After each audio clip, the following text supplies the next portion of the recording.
Welcome, and I call to order the June 16, 2021 business meeting. Administrator Gary Schmidt, would you please call the roll? Yes, Chair Smith. First, our staff support today, Stephen Madcore, County Counsel, Shannon Bays and Christina Twilliger sharing clerk to the board duties. Commissioner Savas is out of the office today due to an unexpected family emergency he had to address. Roll call, Commissioner Fisher. Here. Commissioner Schrader. Here. Commissioner Shull. Here. Chair Smith. Here. I will now lead us in the Pledge of Allegiance. I pledge allegiance to the flag of the United States of America and to the republic for which it stands, one nation, under God, indivisible, and liberty for all. Thank you very much. We are holding this meeting in person and virtually. If you've joined us on the Zoom app for this meeting and are interested in providing public comment, we will prompt you regarding how to do that when the time is right. Today, we anticipate a very long business meeting because we are adopting our yearly budget, which is required by Oregon budget law to be completed at the end of the fiscal year, June 30. This process could take 3 to 4 hours because it is technical and precise. The public is welcome to sign up to testify. We are asking that you specify which item you wish to speak on when registering. Registration will close at 5 minutes past 10. Public comment on individual budget items will be taken throughout the meeting, and general public testimony will be taken afterwards. You are welcome to stay for the entire proceeding, or you can leave and come back and be heard later, and I have your cards already filled out. We welcome your opinions and look forward to your polite participation. The board will take a break at noon for 15 minutes and then return to finish our business. With that in mind, I would like to remind all participants, including staff, all elected officials, and members of the public that Robert's Rules of Orders will be enforced in this business meeting. Gary, would you please introduce the first item? Yes, Chair Smith. First, 2 quick updates before we start the public hearings. Wildfire updates. Daniel Nibauer, our interim disaster management director. Go ahead, please. Thank you. Good morning, Chair Smith, Commissioners, Administrator Schmidt. Just a few brief updates for the wildfire.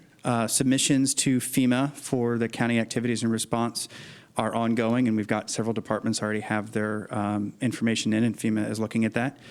We're working on a hazardous tree special considerations document with Oregon Department of Transportation for the right-of-way hazardous tree removals, and hopefully we'll hear something very soon on just some considerations for Clackamas County and why we want to treat our trees with a little special care.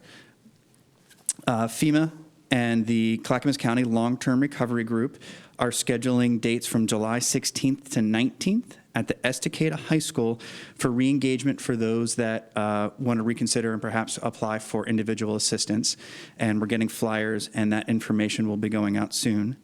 The Long-Term Recovery Group, which is a nonprofit that has come together to help those that are affected by wildfire, and we're working with them, is currently working with 15 families on wildfire recovery.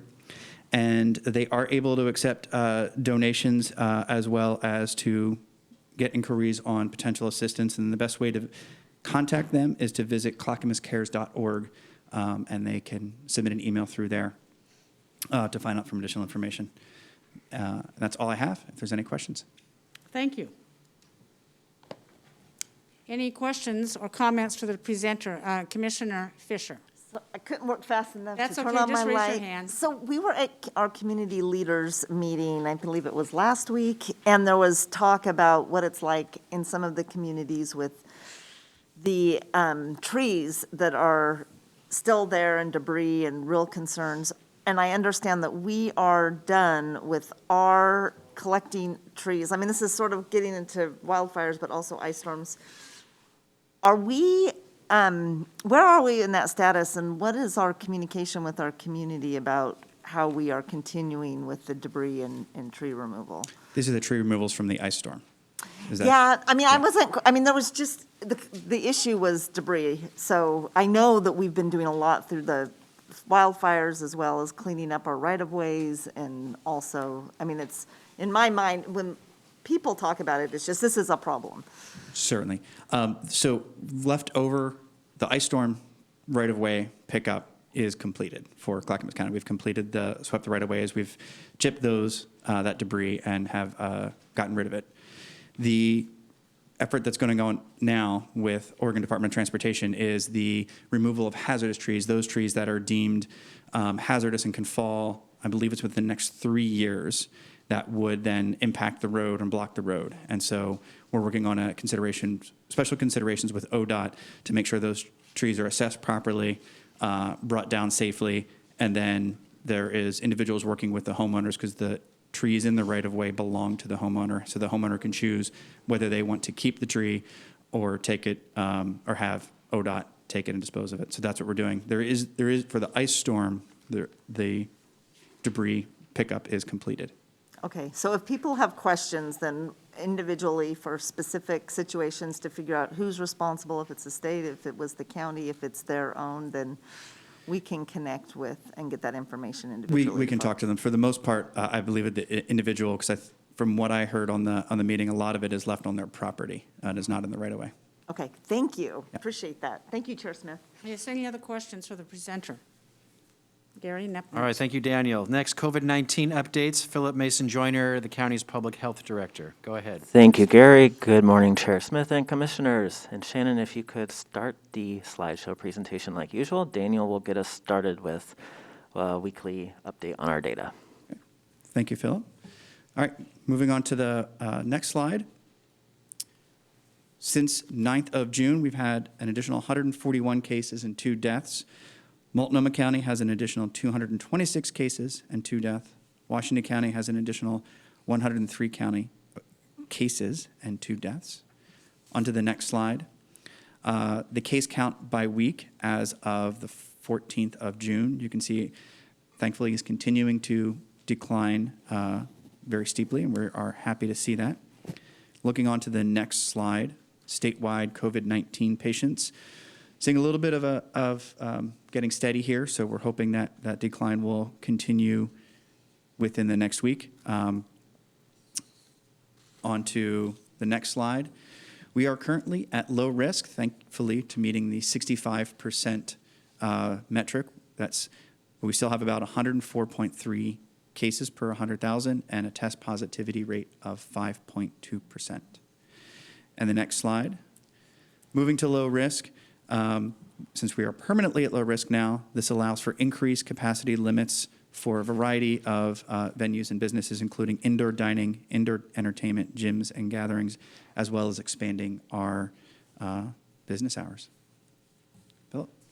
Thanks, Daniel. Yeah, so great news. On Saturday morning, we did get the news that we met that 65% threshold, and the state did honor our request to immediately move into high risk and not have to wait a few more days for that change to happen. We did communicate out widely to the general population, to businesses, and all the restaurants specifically. We individually reached out to them with that good news. So next slide, please, Shannon.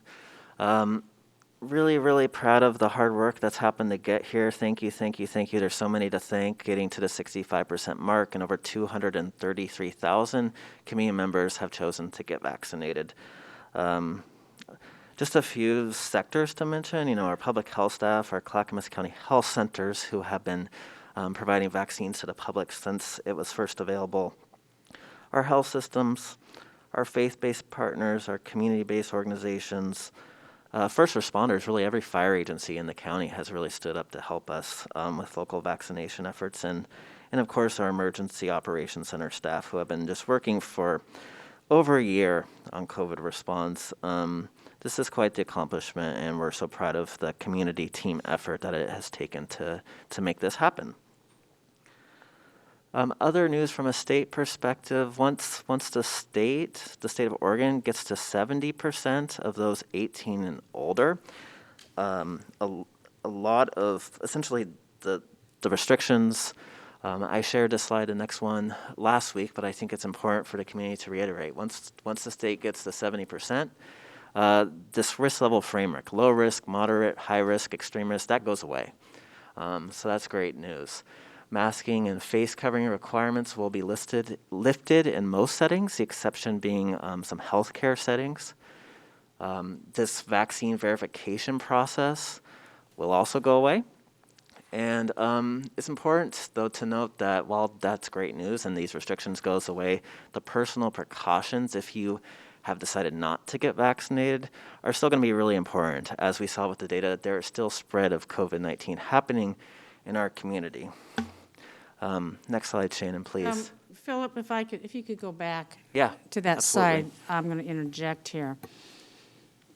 Upon reaching 70% vaccination, verification will no longer be required or necessary in any of the businesses. Is that correct? That's correct. There won't be requirements to wear face coverings in public buildings and work sites. And face coverings will also not be required. What is the state average today? We have 65,000 more Oregonians to get to, roughly. 65,000 more Oregonians. I read this morning in the newspaper it was at 68%, but that was the newspaper, who knows. So we're almost there. We're almost there. I know the state is certainly hoping by the end of the month that we can get there. 65,000 people is still quite a bit, but hopeful that we're almost there. They were predicting that possibly by mid-month we would reach that, but obviously we haven't. And then they said, the state officials said June 21st, and now that I think is stalled, and now they're saying the end of the month. So it's, it's really up to the people. It's still a choice. Vaccinations will always be a choice, and I really support that. But the number, I believe, the 70% is a very, very high number. I don't know that we've had a population ever vaccinated at that high rate, but maybe so. It's in modern times anyway. Commissioner Scholl? Yes, you reported that we had 18,773 confirmed cases of COVID in Clackamas County. Is that correct? That was your number this morning? Yes. Okay. That is 4% of our population in the county. Why are those 18,773 confirmed cases, people who now have the antibody, why aren't they being considered in arriving at this total for the herd immunity? Good question. We are still encouraging those who have had COVID to talk to their healthcare provider, and we are encouraging that you still actually get the vaccine. While it likely provides some protection, we don't know how long natural immunity provides protection, and we certainly know that by getting the vaccine, it will add additional layer of protection to reduce your risk of getting COVID again, the risk of potentially being hospitalized. So certainly want to continue to encourage, even if you've got COVID, to get the vaccine. Well, it's controversial, I would say. I was reading from the Oregon Health Authority, Dr. Seidliner, and I would agree with Commissioner Scholl on that. If you've had COVID, it is quite possibly the best natural immunity you could get. Because then there's the argument. They're saying we might have to have a booster shot this fall in addition to the other 2 shots. And Philip, I don't expect you to answer this at all. I'm not putting you on the spot. But there's a lot of people who think like this. If the vaccine is so wonderful and powerful, then why do we have to have a booster shot this fall? That question has not been answered, and I've asked the governor that. I talked to the governor yesterday about some of these issues, and maybe if they count the COVID cases and actually recognize that people who've had COVID have a natural immunity to it, we could open up fully. That's my opinion. As you know, a lot of people share that opinion. I see we have a couple people in the queue. Commissioner Schrader, you're up. Yeah, I just want to mention that one of the issues with this is the variants. And so far, what at least I've been able to read from the newspapers, okay, both the Moderna and the Pfizer vaccine seem to protect from those variants. But sometimes it seems to be at a lower level. And again, you'll have to read the news articles. But the real issue is that the more people that remain unvaccinated against this, There's always the risk that someone who is unvaccinated, this mutates, this virus mutates very quickly. They all do. And you could actually have a reservoir of a new variant. I think that's part of the science behind this, that is not, that mutates to the point where the most current the vaccines aren't going to be as effective. Hence, that's why Moderna and Pfizer actually have labs that look at the genome of the viruses, because with their new messenger RNA technology for the vaccinations, they can more quickly come up with a vaccine that is effective against the viruses. So one of the reasons, and I think there have been incidents, I believe, where people who have had COVID have also gotten it again. So, I don't know what the percentage is, but I think that these are some of the things, and I'm trying to be accurate in what I'm saying here, but I think that these are some of the concerns from the pharmaceutical companies that are working on vaccines. And I think it's one of the reasons why they're talking about booster shots, because it's like getting a flu shot every year, everybody, because, the flu virus mutates. So they always try and get you the shot that is more effective against the variant. So it's really a science thing of mutation in the virus, and the more you have it transmitted to people, the more there's a chance of a new variant emerging.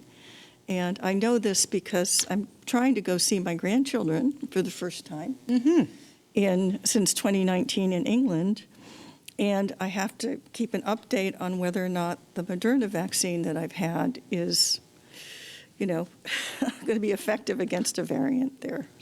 So far it looks good. Thank you, Martha. So thank you. I hope I didn't take too much Yeah, time. no, Commissioner Fisher, you're up. Curious about this. There are antibody tests. Can an antibody test check one's immunity? There are different types. Yes, you can do that. You can certainly go to your healthcare provider, and I would encourage folks to have that conversation. Do the tests, I haven't had COVID, so I You can haven't test to see either. about natural immunity. You can Yeah, I also mean, but test if you it, get and an you'll be able to tell the effectiveness of the vaccine. If you've been vaccinated, they'll know right away. Just even when you draw blood now, they can tell. Okay.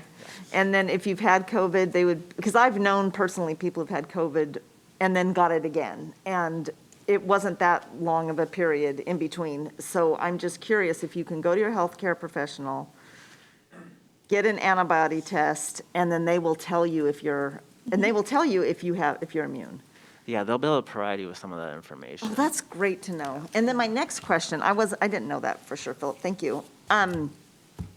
So we know what the state needs to reach 70%. Do we know what percentage we are at, our latest numbers for today in Clackamas County vaccinated, and what our number is to get to 70%?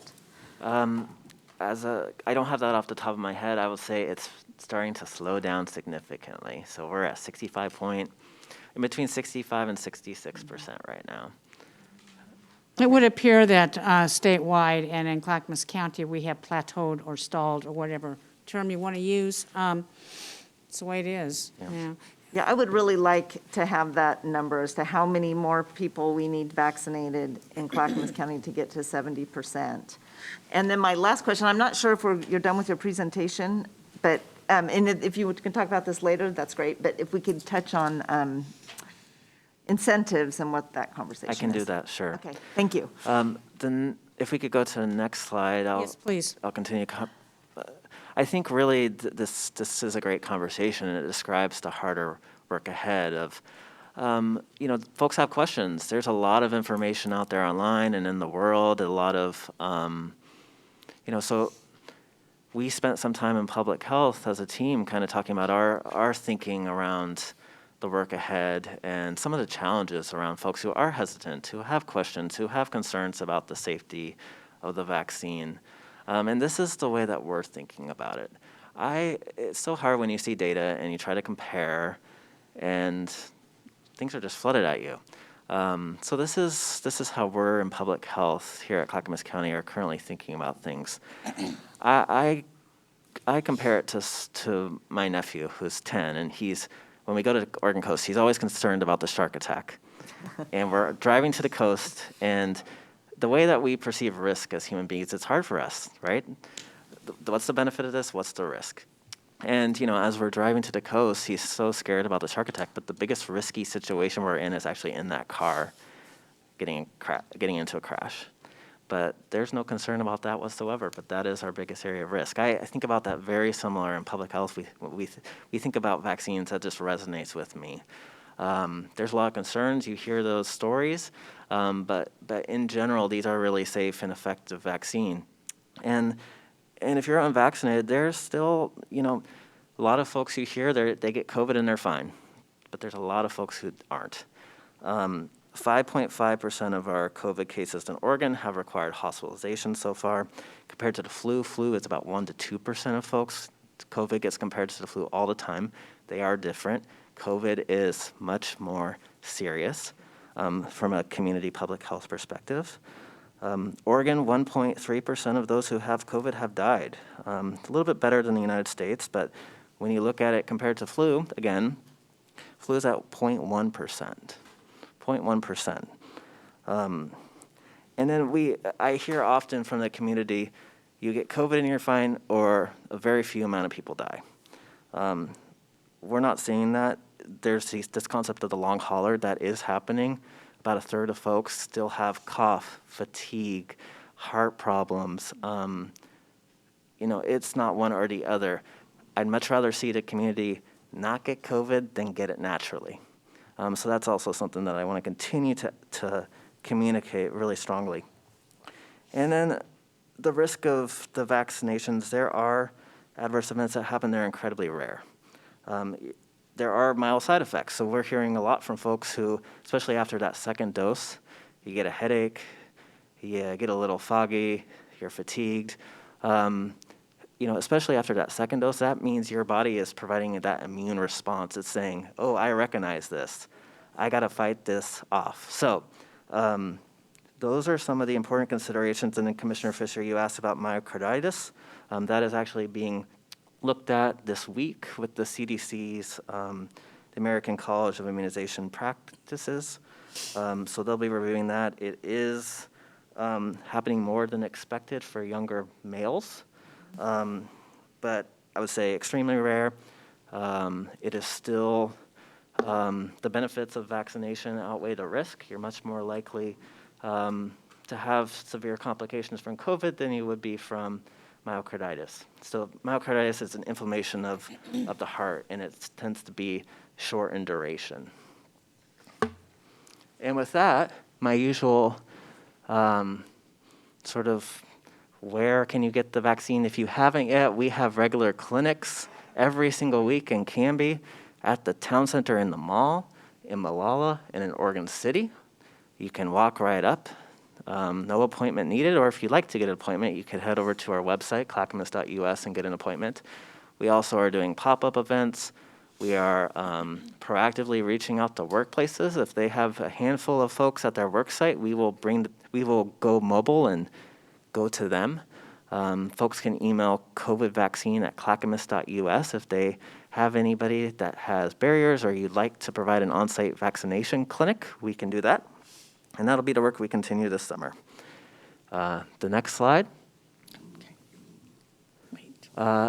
Folks, our call volume at our call center has gone down, but if you have any barriers, any challenges, transportation needs, any support that we can provide to help you get vaccinated, give us a call at 503-655-8224. And the mass vaccination clinics in Portland close on Saturday. So if you would like the Johnson & Johnson vaccine, one-shot vaccine, much more convenient, that is a great opportunity this Friday or Saturday to head on over there, get the one dose. You'll help the community get to 70%. We can open things up. We can move forward. You can get one dose and be done. So just want to make that plug. And with that, incentives. So this This week, we got the contract back from the state, which is the funding to help support implementation of our required equity plan that we submitted, and to be able to provide incentives. So that contract we will be putting before the board hopefully next week for your consideration. If we accept those dollars, we'll be able to start providing incentives at our local clinics. I have heard that the convention center and some of the hospitals are starting to offer $100 gift cards at clinics, so we'll be able to do things like that as well. We've been working with Sarah Ekman and her team in business and community services, along with the chambers, on how can we use this as a win-win to support our local small businesses that have been impacted by the pandemic. So having some gift cards that really focus in on helping with our community recovery from a business economic perspective. That money we would also like to use to help support some of our community-based organizations to help us with outreach, recognizing that us being a government agency, there's some barriers in place, and if we can help support our community partners that have trust in the community and provide them some funding so that they can do some of the work with us in partnership, that's how we like to use some of those funds. Thank you, Philip. Commissioner Schrader, you're in the queue. Philip, just a quick question. You know, the coronavirus is different than the flu. I'm glad you mentioned that because it is more deadly. But my question is, assuming that we are going to have boosters, will we have the same infrastructure set up to have that available to folks? I mean, if you looked into your, hypothetically, your crystal ball, what would... Well, Dr. Prez and I have been asking about that. You know, we are seeing that the Pfizer-Moderna vaccine are effective. Right, against the variants. Yeah. Certainly over a year. At a year point, it could be extended longer where boosters aren't needed. But we're really trying to manage our resources well and staff appropriately so that we're prepared and planned for if we need to do booster. It'll be basically doing this again, this same model again. So we'll be prepared to do that if it comes to that. Okay. Yeah. But it's an But if at this it's- point, it's unknown. I don't anticipate we would know until later in the summer or perhaps early fall. Okay, thank you, Philip. Thank you. We're going to move this along. Thank you, Philip, and thank you, Daniel, for your reports. They've been very informative. Gary, what's up next? Great. We will start the public hearing process. There are 12 public hearings today, Commissioners, all related to adopting the budget for the fiscal year. First, Clackamas County budget, resolution number 2021-36, adopting the Clackamas County fiscal year 2021-2022 budget, making appropriations, imposing and categorizing taxes for the period of July 1, 2021 through June 30, 2022. Sandra Montoya, our county budget manager, will present. Go ahead, please, Sandra. Good morning, Commissioner and, Chair and Commissioners. My name is Sandra Montoya. I'm the budget manager, and this morning it's my pleasure to present the Clackamas County budget. First, I want to thank the county, the agencies, and the service districts, the budget committees, and department heads and their staff for the excellent amount of work that went into making and presenting the 21-22 budgets. The budget process has been compiled with the requirements of Oregon local budget law. All the notices, reports, and summaries have been posted on the county's website as well as the newspaper. This budget was approved by the Budget Committee, which is comprised of the county commissioners and 5 citizen volunteers. The committee held public meetings May 24th through the 27th. During those meetings, the committee heard department presentation, received public testimony, deliberated, and considered budget approval. The resolution before you today requests adoption of the fiscal year 21-22 budget for Clackamas County with 4 specific actions. The first is to adopt the budget as approved by the Budget Committee. It includes $1,035,465,469. Of that, $962 million is appropriated, and the remainder, the $73 million, is unappropriated funds, which we typically refer to as reserves and ending balance. The second action is to categorize the permanent rate taxes and the local option tax as falling under general government limitation for Measure 5 purposes, and the levy for the general obligation bond indebtedness as excluded from that limitation.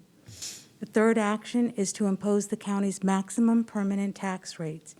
That is $2.4042 per thousand of assessed value in the cities with 24-hour patrol services.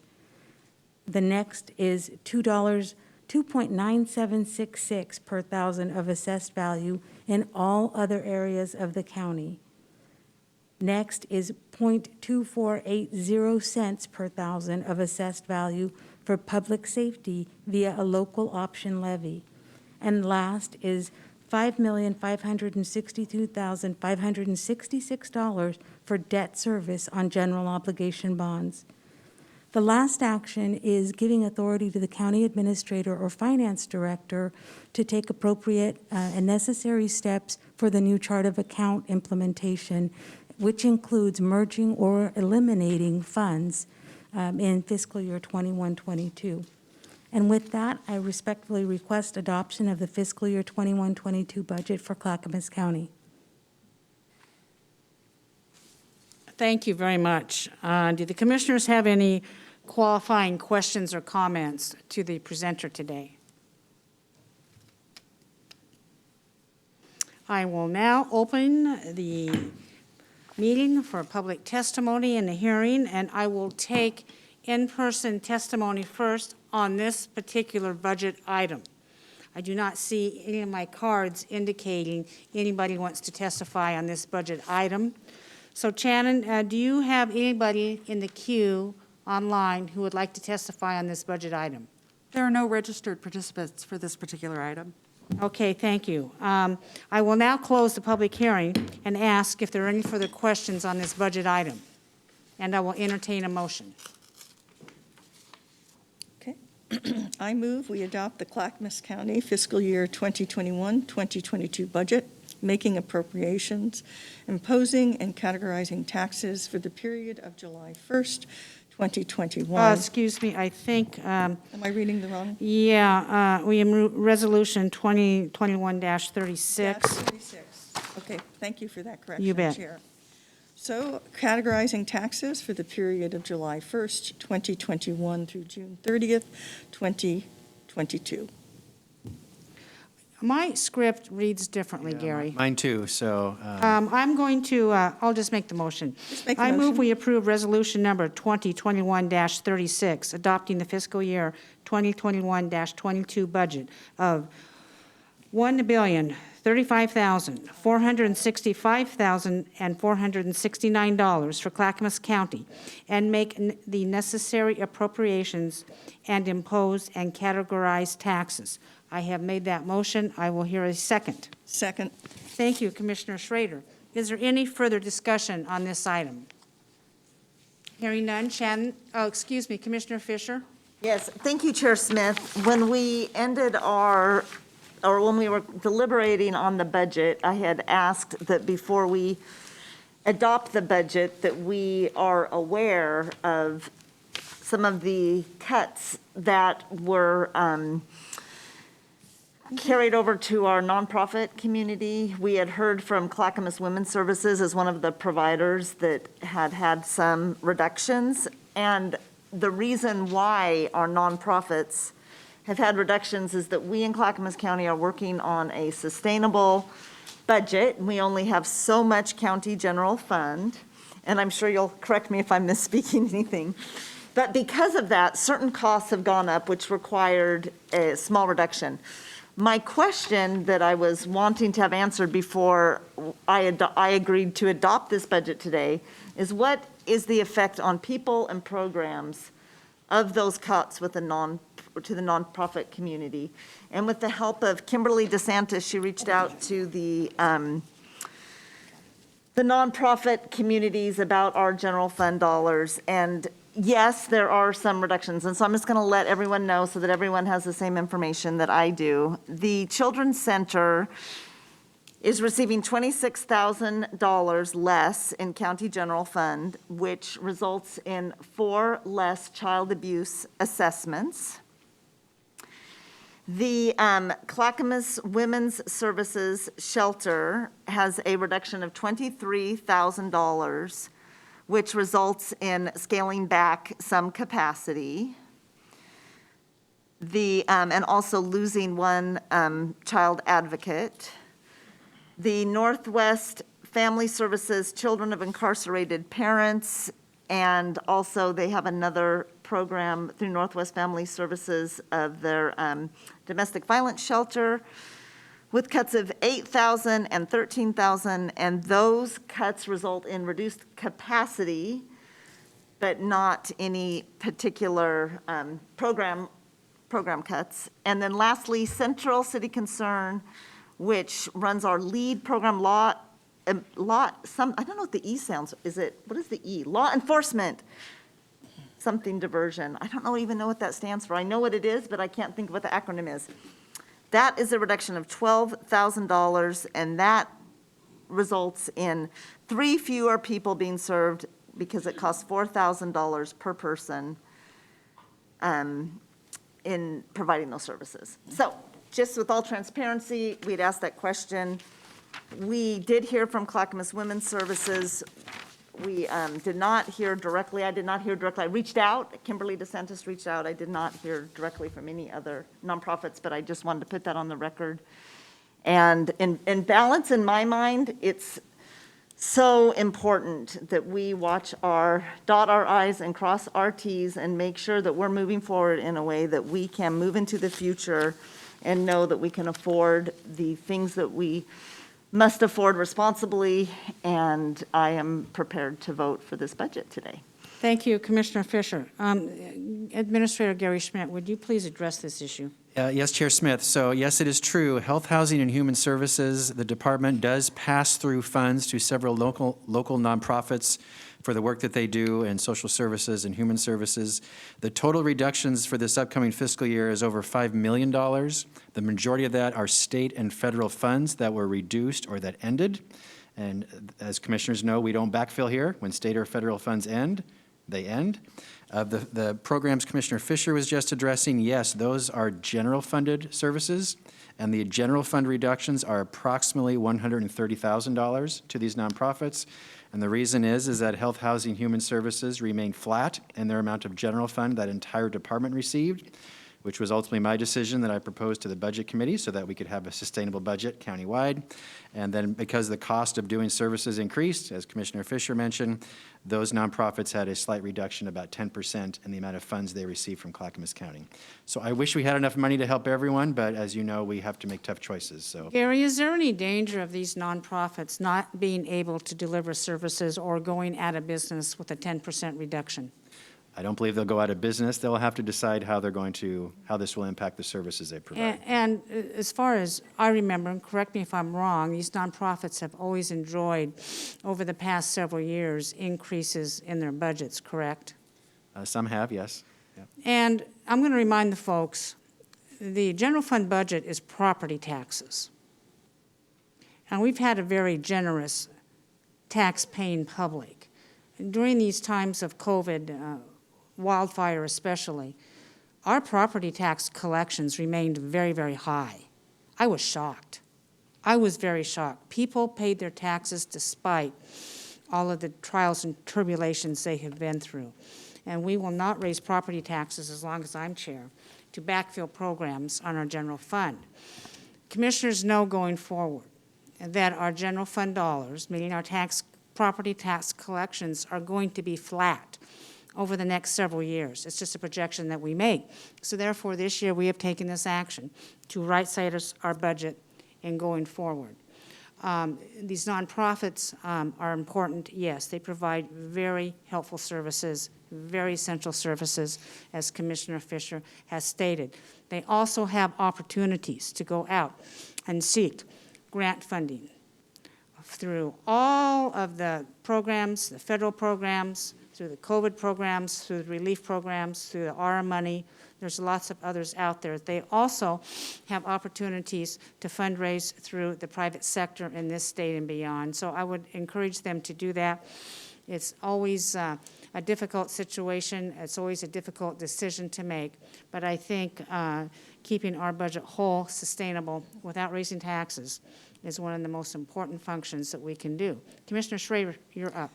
Yeah, I also want to say, of course, I feel very badly that we are in a position where this is something that, in order to have a sustainable budget, it is a burden on our nonprofits. I personally am committed to helping them fundraise. I've always been there for them to fundraise, and I would like to let them know that I am available anytime they need me for phone calling, any kind of donations they need, and I think that all of us would feel that way, quite frankly. And the other thing I would like to mention that was missing from this list was our nonprofit Clackamas Workforce Partnership. That partnership not only is the group that really helps our constituents get into a job pipeline, they've also been champions of preschool and after-school programs. And because of funding lacks, I've been working with them, trying to see other ways we can help get them funded. We are the only county that does not actually give money, any direct dollars, to our workforce partnership.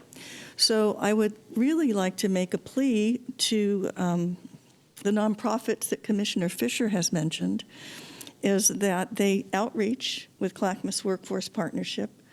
They include them with the discussions when they want to go out for a children's levy, should that happen again, and that they also help prioritize not just after a child or the services are needed because of trauma, but also start to prioritize preventative measures such as early preschool, as well as after-school programs, and that would really be working with our school districts. So I'm very sorry we had to have these cuts. All of us will do all we can, and I personally am committed. I've helped all the nonprofits in the past, continuing that, and I really want to help Clackamas Workforce Partnership in the future, whether that be direct money from the county or any other kind of fundraising or anything else that we can do to make that happen. So Thank you for that, Commissioner Schrader. I think you and I agreed that we could help any of the nonprofits fundraise, that we just have to be asked. Any other questions or comments on this particular budget item? Yeah, I just have a question. I recall, Commissioner Schrader, us voting for the C2P2 career pathways for, which I can't remember that acronym either, but I know what it is, that really helps workforce. And I was pretty sure we dedicated $50,000 to that, and I'm just wanting to make sure my memory is correct. that was a one-time amount of money, so it's not ongoing as far as I know at this point. It would be great if it could be ongoing, and perhaps that's something that we can work on together. C2P2 is one of the work pathways, but also it does not include the dollars that they would like to have in order to do early preschool programs and after-school programs with our districts. So Gary, as far as I know, that was a one-time allocation, am I correct? That was one time, unless the board chooses to extend that. And Commissioner Schrader, at the Budget Committee, you did ask me to find ways to provide more funding for that organization, which I will do and bring back to the board. Right, but I didn't push it during the budget process because I know that, if we have to have a sustainable budget, and that is impossible to do, then that is just the way it is. Sorry to say. We have to be sustainable. We cannot have a structurally unstable budget in the future. It doesn't mean that we will not partner with our good partners out in the community, however. Thank you very much for those comments. Commissioner Fisher, are you okay? Yes, thank you, Chair Smith. Yeah, and thank you for those comments. I do appreciate that. I really do, and it's important that the people know that, and they know what we're doing with our budget. Shannon, could you please call the poll? Commissioner Fisher? Aye. Commissioner Scholl? Aye. Commissioner Schrader? Aye. Chair Smith? Aye, motion passes 4-0. I will now announce the board will recess as the Board of County Commissioners and convene as the Enhanced Law Enforcement District for the next item. Gary? Yeah, thank you, Chair Smith. Next, resolution number 2021-37, adopting the Clackamas County Enhanced Law Enforcement District 2021-2022 fiscal year budget, making appropriations and imposing and categorizing taxes for the period of July 1, 2021 through June 30, 2022. Sandra Montoya, County Budget Manager, will present. Good morning again. On May 24th, the Budget Committee approved the Clackamas County Enhanced Law Enforcement District Fiscal Year 21-22 proposed budget.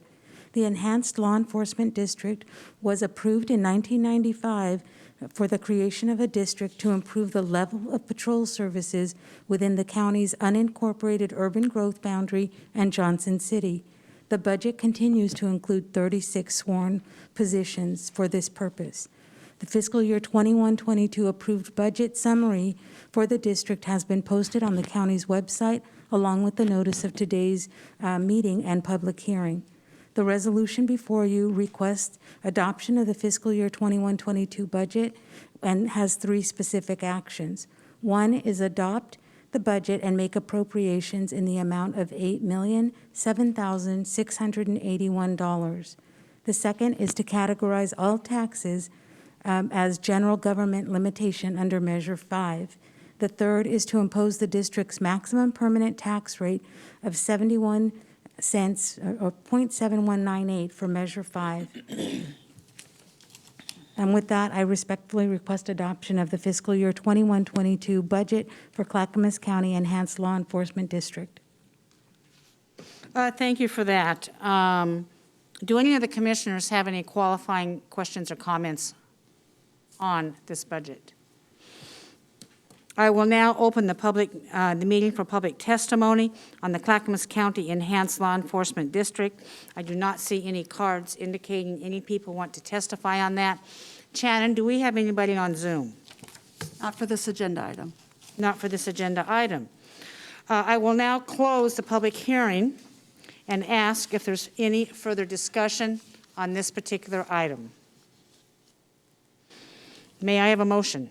I now have the correct script, so I move we approve resolution number 2021-37, adopting the fiscal year 2021-22 budget of $8,768,000 for the Clackamas County Enhanced Law Enforcement District and make the necessary appropriations and impose and categorize taxes. Second. The motion has been made by Commissioner Schrader and seconded by Commissioner Fisher. Is there any further discussion on this item? Seeing none, Shannon, please call the poll. Commissioner Schull, Aye. Commissioner Schrader, Aye. Commissioner Fisher, Aye. Chair Smith. Aye, motion passes 4-0. I will now announce the board will adjourn as the Enhanced Law Enforcement District and convene as the Clackamas County Extension and 4-H Service District for the next item. Gary. Thank you, Chair. Next, resolution number 2021-38, adopting the Clackamas County Extension and 4-H Service District 2021-2022 fiscal year budget, making appropriations and imposing and categorizing taxes for the period of July 1, 2021 through June 30, 2022. Sandra Montoya, County Budget Manager, will present. Good morning again. Before you is the fiscal year 21-22 budget for Clackamas County Extension and 4-H Service District, which was approved by the Budget Committee on May 24th. This budget serves the district that was approved by voters in 2008 and allows programs serving families, youth, and agriculture and natural resource operations in the county. These services include 4-H programs, technical assistance for farmers, family forest owners, nursery and Christmas tree growers, gardeners, and homemakers. The fiscal year 21-22 approved budget summary for Clackamas County Extension and 4-H Service District has been posted on the county's website, and the notice and today's hearings are also found there and were posted in the newspaper. The resolution before you requests the adoption of the fiscal year 21-22 budget and has 3 specific actions. The first is to adopt the budget that was approved by the Budget Committee for $10,967,078. The second is to categorize all tax revenue as general government limitation for the purposes of Measure 5. And the third is to impose the district's maximum permanent tax rate of 5 cents per thousand of assessed value within the district boundaries. And with that, I request adoption of the fiscal year 21-22 budget for the Clackamas County Extension and 4-H Service District. Thank you very much. I will now open the meeting for public testimony on this particular budget item. I do not see anybody who has filled out a card. Shannon, is there anybody online? There is not. Okay, thank you. I will now close the hearing on this, and I will entertain a motion. I was hoping Commissioner Shull, you help me make this motion. Yeah.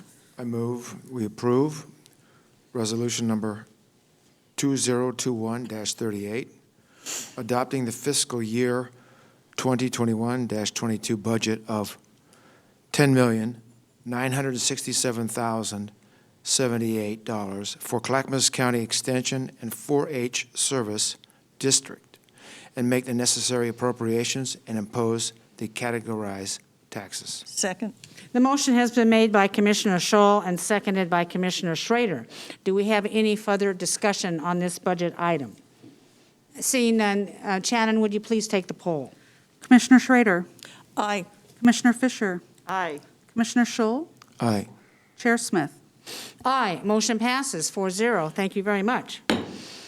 I will now announce the board will adjourn as the Clackamas County Extension and 4-H Service District and convene as the Library Service District of Clackamas County for the next item. Gary. Thank you, Chair. Next, resolution number 2021-39, approval of a resolution for the Library Service District of Clackamas County, adopting a fiscal year 2021-2022 budget, making appropriations and imposing and categorizing taxes for the period of July 1, 2021 through June 30, 2022. Sarah Ekman, Interim Director of Business and Community Services, will present. Good morning, Chair Smith, Commissioners, and Administrator Schmidt. Before you today is a staff report and resolution to adopt the Library District of Clackamas County budget for fiscal year 21-22. The Library District Budget Committee met on May 24th, 2021 to hear the budget message, hear public comment, and deliberate on the proposed budget. The Budget Committee approved the budget in the amount of $22,973,735 with a tax rate of 0.3974 per $1,000 of assessed value. As per Oregon budget law, a notice of this meeting and a financial summary of the approved budget was published in the Clackamas Review on June 9th, 2021. In addition, Oregon budget law requires that the Library District make appropriations and impose and categorize the tax levy when adopting the budget, which has been accomplished through the attached resolution. With that, I would like to respectfully recommend adoption of the Library District budget for fiscal year 2021-2022 in the amount of $22,973,735. Thank you. Thank you, Sarah. Do commissioners have any questions or comments for the presenters? I will now open public testimony on this item. I do not see any cards indicating anybody wants to testify on the Library District. Shannon, do we have anybody on Zoom? We do not. Okay, thank you. I will now close the public hearing and ask if, is there any further discussion? If not, I will entertain a motion. I move we approve resolution number 2021-39, adopting the fiscal year 2021-22 budget of $22,973,735 for Clackamas County Library Service District and make the necessary appropriations and impose and categorize taxes. Second. The motion has been made by Commissioner Schrader and seconded by Commissioner Fisher. Any further discussion? Seeing none, Shannon, would you please take the poll? Commissioner Fisher. Aye. Commissioner Schrader. Aye. Commissioner Scholl. Aye. Chair Smith. Aye, motion passes 4-0. Thank you very much, Commissioners. I will now announce the board will adjourn as the Library Service District of Clackamas County and convene as the North Clackamas Parks and Recreation District for the next items. Gary.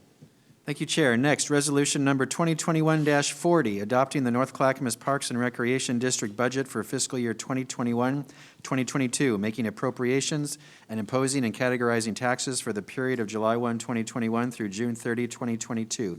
Sarah Ekman, Interim Director of Business and Community Services, will present. Thank you. So before you now is the board resolution and staff report for the adoption of the North Clackamas Parks and Recreation District budget for fiscal year 2021-2022. The Ncprd Budget Committee met on May 24th to receive the budget message, hear public comment, and deliberate on the proposed budget. At that time, the Budget Committee approved the proposed budget in the amount of $38,352,943, with a tax rate of 0.5382 per 1,000 of assessed value. Per Oregon budget law, a notice of this meeting today and a financial summary of the approved budget were published in the Clackamas Review on June 9th, 2021. I would like to respectfully recommend adoption of the Ncprd budget for fiscal year 2021-22 in the amount of $38,352,943. Thank you. Do commissioners have any questions or comments for the presenter? Seeing none, I will open the public hearing for testimony. I see none on this item on my blue cards. Shannon, do we have anybody on Zoom? Not for this item. Thank you. I will now close the public hearing and ask if there's any further discussions or questions. I'll entertain a motion. I move we approve resolution number 2021-40, adopting the fiscal year 2021-22 budget of $38,352,943 for the North Clackamas Parks and Recreation District and make the necessary appropriations and impose and categorize taxes. Second. The motion has been made by Commissioner Scholl and seconded by Commissioner Schrader. Any further discussion? Seeing none, Shannon, please call the poll. Commissioner Schrader. Aye. Commissioner Scholl. Aye. Commissioner Fisher. Aye. Chair Smith. Aye, motion passes 4-0. Thank you, Sarah. Thank you. I will now announce the board will adjourn as the North Clackamas Parks and Recreation District and convene as a development agency for the next item. Gary. Thank you, Chair. Next, resolution number 2021-41, adopting and appropriating funds for the fiscal year 2021-2022 budget for the Clackamas County Development Agency. Dave Queener, Development Agency Manager, will present.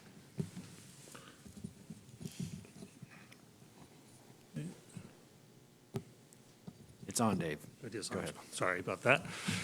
Good morning. Pleased to be here to share with you the fiscal year 21-22 budget for the Clackamas County Development Agency.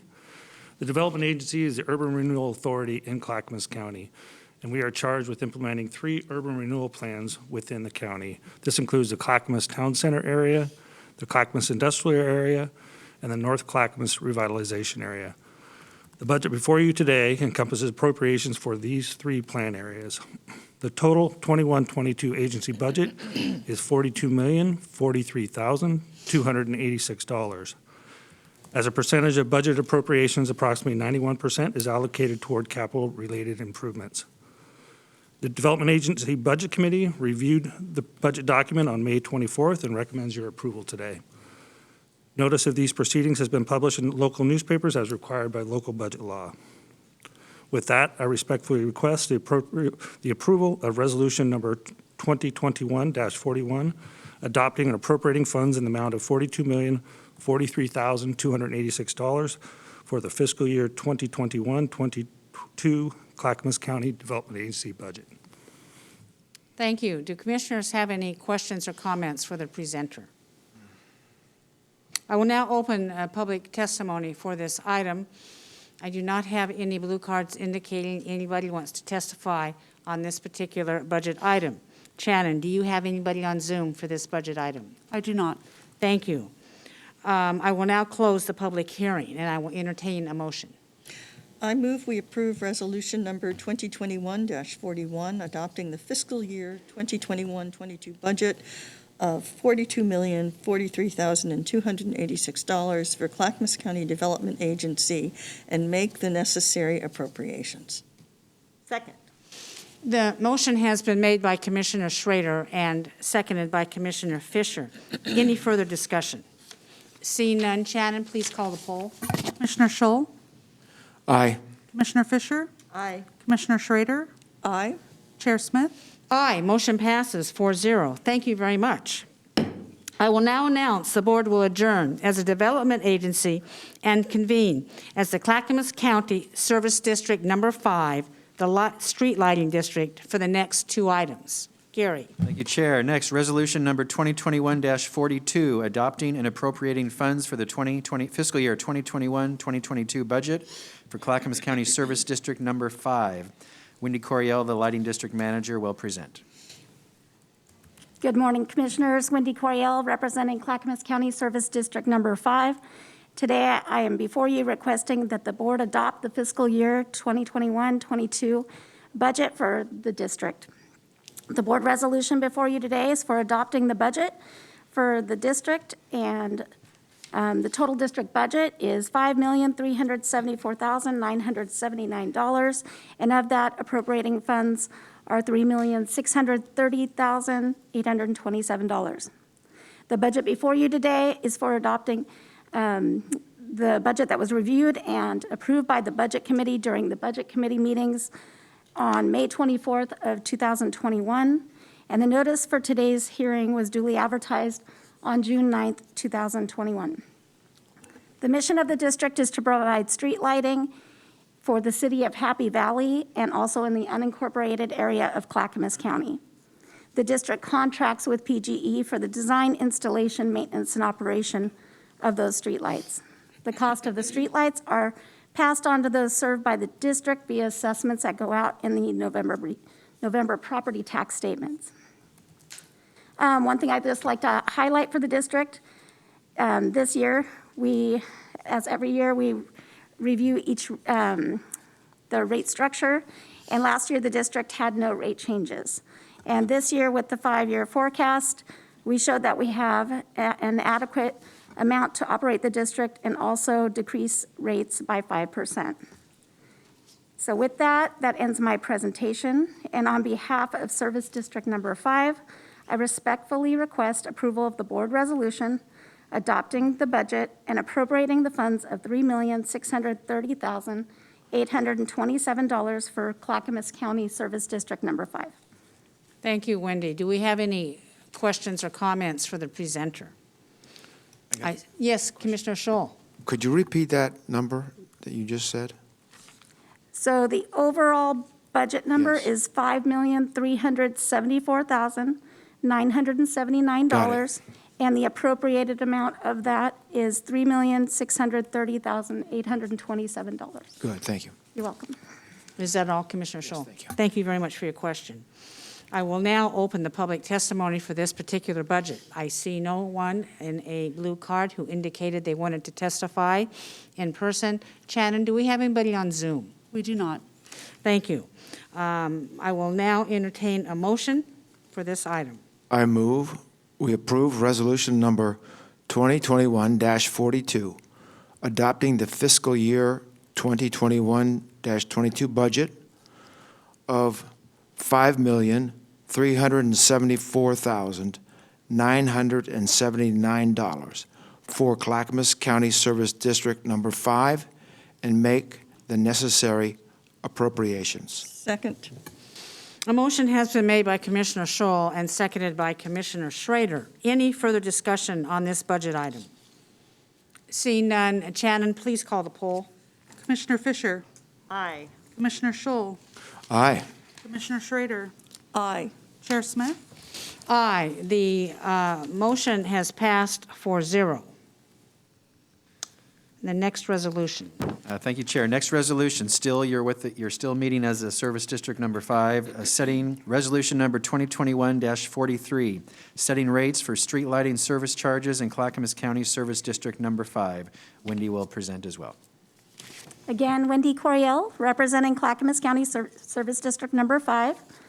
And now that the 2021-22 budget is adopted, the district needs to hold a public hearing on setting the new rates proposed in the 2021 budget. As I previously indicated, the recommended budget for the 2021 fiscal year proposes a fee decrease in all of the 12 rate categories. These rates are assessed annually. The Service District Number 5 Budget Committee approved a recommendation for the proposed rate structure as illustrated in the attached proposed budget resolution and budget report, and this rate schedule hearing was duly advertised in the Clackamas Review on June 9th, 2021. Staff recommends that the Board of County Commissioners, acting in the capacity of the governing board for Clackamas County Service District Number 5, approve this board resolution and public hearing setting rates for Clackamas County Service District for street lighting service charges, which will adopt a new rate schedule for Clackamas County Service District Number 5. And I'm happy to answer any questions that you have. Do any of the commissioners have questions or comments on this particular budget? Commissioner Scholl?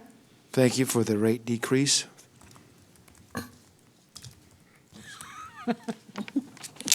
What was that question? No, I'm thankful for the rate decrease. Oh, yes, I like to hear absolutely. those words. Didn't they give money back? What's that again? One of these budgets gave some money back, That didn't would they? be our, well, somewhat. And Yes. we are decreasing rates, so ultimately they will be getting a refund basically on their, or I guess a cut in rates. Good. On their next November property tax statement. Wonderful. I will now open for meeting for public testimony on this particular budget item. I do not see any of the blue cards indicating anybody wants to testify on this. Shannon, is there anybody on Zoom? There is not. I will close the public hearing on this particular item, and I will entertain a motion. I move we approve resolution number 2021-43, setting rates for street lighting service charges for the 2021-2022 budget for Clackamas County Service District Number 5. Second. The motion has been made by Commissioner Scholl and seconded by Commissioner Schrader. Any further discussion on this budget item? Seeing none, Shannon, please call the poll. Commissioner Schrader? Aye.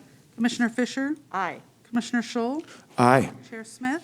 Aye, motion is passed 4-0. Thank you very much. Thank you.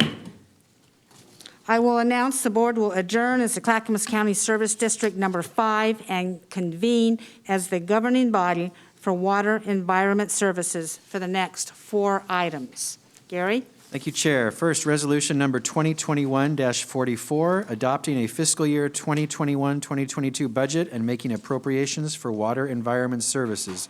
Chris Story, Assistant Director of Water Environment Services, will present.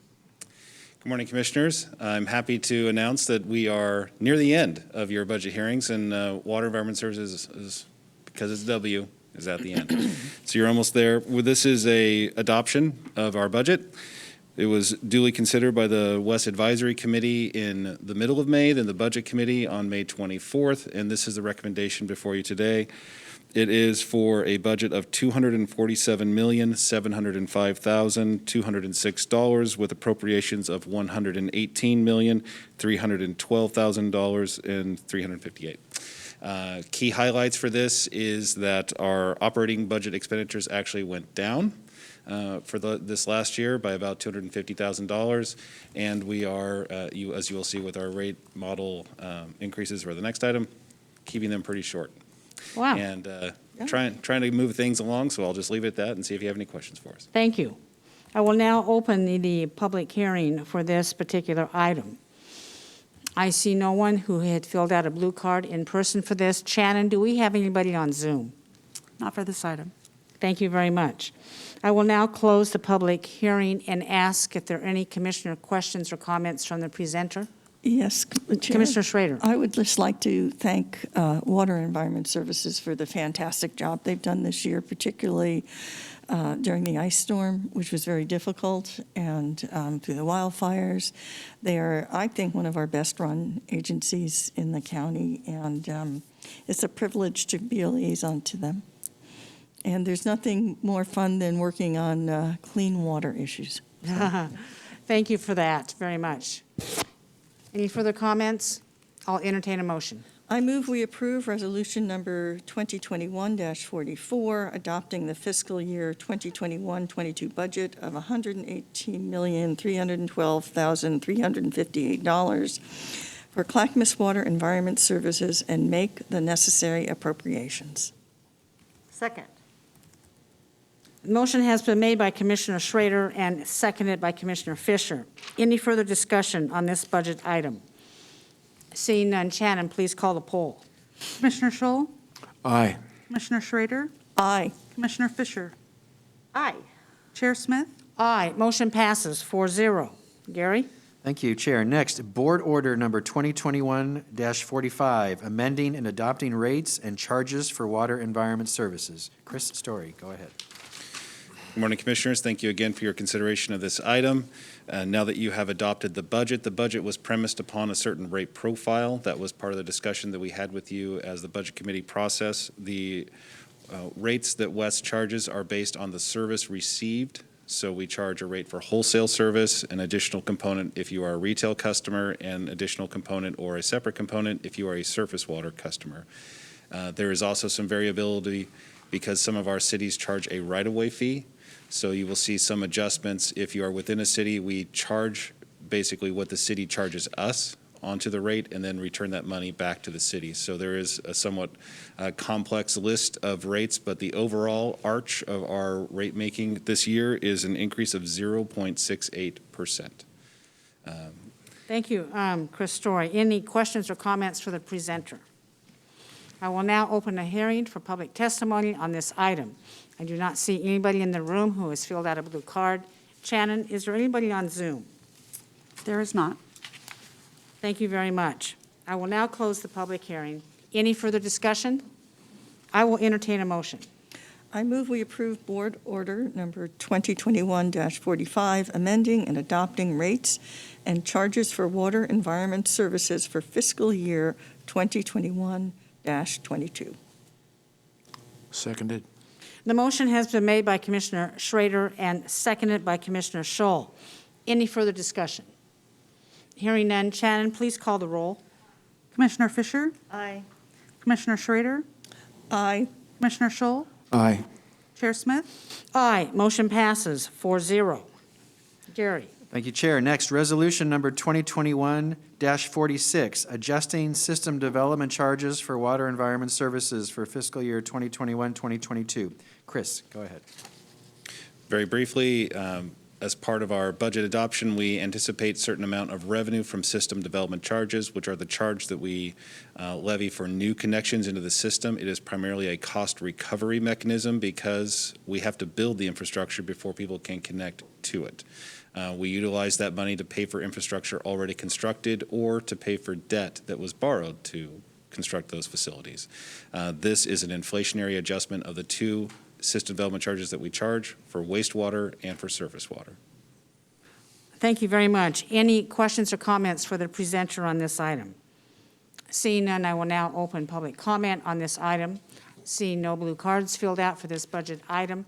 Shannon, do we have anybody on Zoom? we do not. Thank you very much. I will now close the public hearing for comment on this, and I will entertain a motion.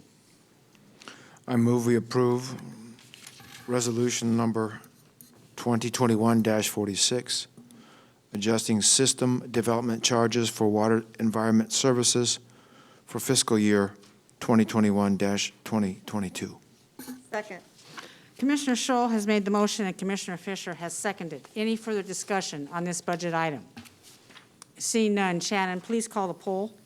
Commissioner Scholl, Aye. Commissioner Schrader, Aye. Commissioner Fisher, Aye. Chair Smith, Aye, motion passes 4-0. Thank you very much.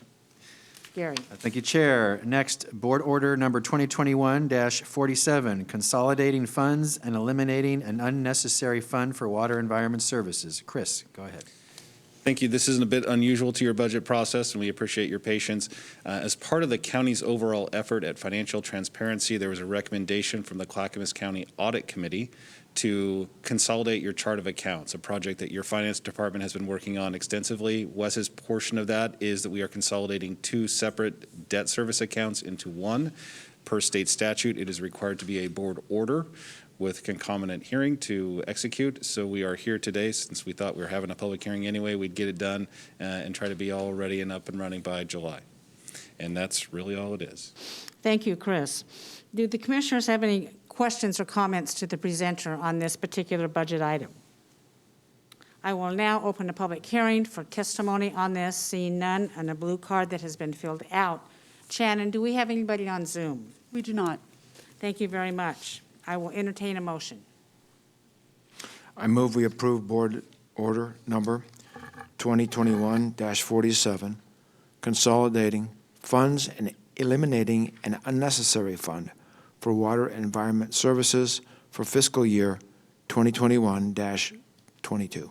Second. Commissioner Scholl has made the motion and Commissioner Schrader has seconded. Any further discussion on this budget item? Seeing none, Shannon, would you please call the poll? Commissioner Fisher? Aye. Commissioner Schrader? Aye. Commissioner Scholl? Aye. Chair Smith? Aye, motion passes 4-0. Thank you very much, Chris. Thank you. I will now announce the board will adjourn as Clackamas County Water Environment Services and reconvene as the Board of County Commissioners for the remainder of the meeting. Gary, what's up next? Thank you, Chair. First, congratulations, Commissioners. You've just adopted the Clackamas County's budget in its entirety, and I think record time. Well done. Holy cow! All right, next is the consent agenda, Chair. Shannon, would you please read the consent agenda by title only? So Gary, before we switch, I had a question coming. Can we? Yes, go ahead. Sorry, we didn't see that I had my hand raised. Just because I got a text message during the meeting, and I just want to get this on the record, a question that came from Cole Merkel, who is with the Here Together Coalition. He had asked, how does a $130,000 cut in the general fund align with the non-displacement of funds clause in the supportive housing services measure? And Gary, I'm going to make a crack at answering this, and Elizabeth is here, so she can correct me if I'm wrong. But my understanding is that our general fund reductions for the nonprofits are the result of us holding the county general fund stable. So we did not cut our county general fund allocation to Health, Housing, and Human Services, but because of costs within the departments, that resulted in a reduction of those amounts to those nonprofits. Elizabeth, I see you shaking your head. I want to make sure that that's correct. Elizabeth, please come up and introduce yourself at the microphone. Thank you. I'm Elizabeth Comfort, Finance Director with Clackamas County, and we do have increased personnel costs. And so that's the driver for those increased costs within H3S, which requires a stabilization of the general fund that's allocated to all of our departments. So there are other reductions that have to occur due to other costs that continue to increase. Okay, so I just wanted to make sure that it's clear to the community that we did not cut the general fund allocation overall for those services, and that I believe that this board just made the decision to prioritize keeping a sustainable budget and accepting those reductions at this time. So, Yes. okay, thank you. Thank you, Chair Smith. Sorry for the interruption. Just wanted That's to all get right. that Thank you. answered. Go ahead, Gary. Thank you. So back to the consent agenda. Shannon, would you please read the consent agenda by title only? Approval of local grant agreement, amendment number 4, between Clackamas County and Micro Enterprise Services of Oregon for MISO to provide a small grants program on behalf of Clackamas County in support of the local business community impacted by the COVID-19 pandemic. This amendment adds $672,000 in CARES Act funding. No county general funds are involved. Thank you very much, Shannon. Do we have any questions on this or wish to remove any item from the consent agenda? I'd just like to make a comment. Yes. I know through the North Clackamas Chamber, this has been a very well-accepted, effective way of helping our businesses through the pandemic. So let's give a shout out to Business and Community Services for administering this and pulling it together for us. Thank you very much for that. Any other comments on this? Thank you. I will accept a motion at this time. I move for approval of the consent agenda. Second. Commissioner Scholl has moved for approval of the consent agenda. Commissioner Schrader has seconded. Any further discussion on this item? Seeing none, Shannon, would you please call the poll? Commissioner Schrader, Aye. Commissioner Scholl, Aye. Commissioner Fisher, Aye. Chair Smith. Aye, motion passes 4-0. I have to say that this is my first time as chair in approving the budget, and staff told me, well, Tulia, it could take 3 to 4 hours, and, you know, we could be here for a long time. He says, well, it's not fair to have our people sit around for all that time. I will give them an opportunity to leave. I'm glad you didn't leave, because we have finished the budget, I believe, in record time, and we have managed our consent agenda not to be long for today, instead moving some of those items to next week. What is up now is public communication.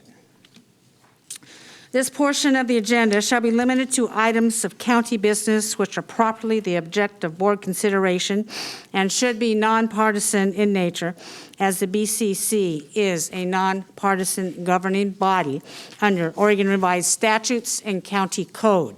Testimony is limited to 3 minutes. Comments shall be respectful and courteous to all. As a reminder, you can email submissions for public communication at bcc@clackamas.us, and these will be accepted as part of the public record. However, we will not be reading them at the business meeting due to time constraints. I will now open the meeting for public testimony, and I have some cards here.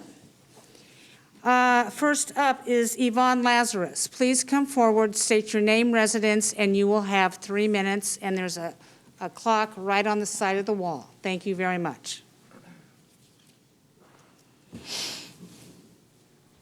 My name is Yvonne Lazarus, and I live in Milwaukee. Can you guys hear me? Yes, we can. Sometimes I can't hear Sonia and Martha. The rest of you, I hear. Tootie, I always hear, which is good. Because I'm going to ask a question now. I'm going off of my script. Is the CCC the Coalition of Communities of Color? Is that what you gave the $150,000 to? Gary, can you answer that? Yes. There's a It contract, is? yes. Continue, Yvonne. Okay. Well, then what I'm going to talk about next is the shot. Getting the vaccine. I, like Joe, cannot get the vaccine. And to have a passport, whether it's I don't care if people know about my medical. I don't care if people know about me. But for a lot of people, it's bothersome for them. I hope that if this board doesn't stop that you will speak to our governor about it. It is not a good thing. It just separates us. That's all it does. And in my opinion, politically, it's very ugly. Okay, thank you. I'll talk about the other later. Yvonne, I tend to agree with you on that, and I've had many conversations with our governor that these people may not realize. I meet weekly with the tri-chairs, we call them the tri-chairs, chairs of Clackamas, Multnomah, and Washington counties, trying to manage COVID. And usually every week, except for this week, a governor's staff person has come who is in charge of this, and sometimes we also have calls with the governor. I had one yesterday. She called me directly. I asked her very specific questions. I would think that we need to take into account that not everybody can take the vaccination, not one size fits all with the numbers or the masks. Like I say, we should be out of this soon. And she said the mandates will be lifted. So we will have to make sure she does that. Thank you very much, Yvonne. Up next is Keith Johnson. Please come forward, state your name, residence, and you will have 3 minutes. Thank you. Hi, Keith Johnson, Oregon City. I'm a small business owner. in Clackamas County, and I want to talk to you about how the citizens feel about some of the things that have been coming up. I support your effort to push back to the state level for this effort on vaccine and lockdown orders. And I agree that the 70% vaccine rate is falsely being used to keep Oregon's locked down because the state is not considering the thousands of people across the state who have natural immunity, which we did talk about today, which was good to hear about. I would ask that you just keep pressing the state to include in these natural immunity numbers and say no to vaccine passports. We need to get past this lockdown.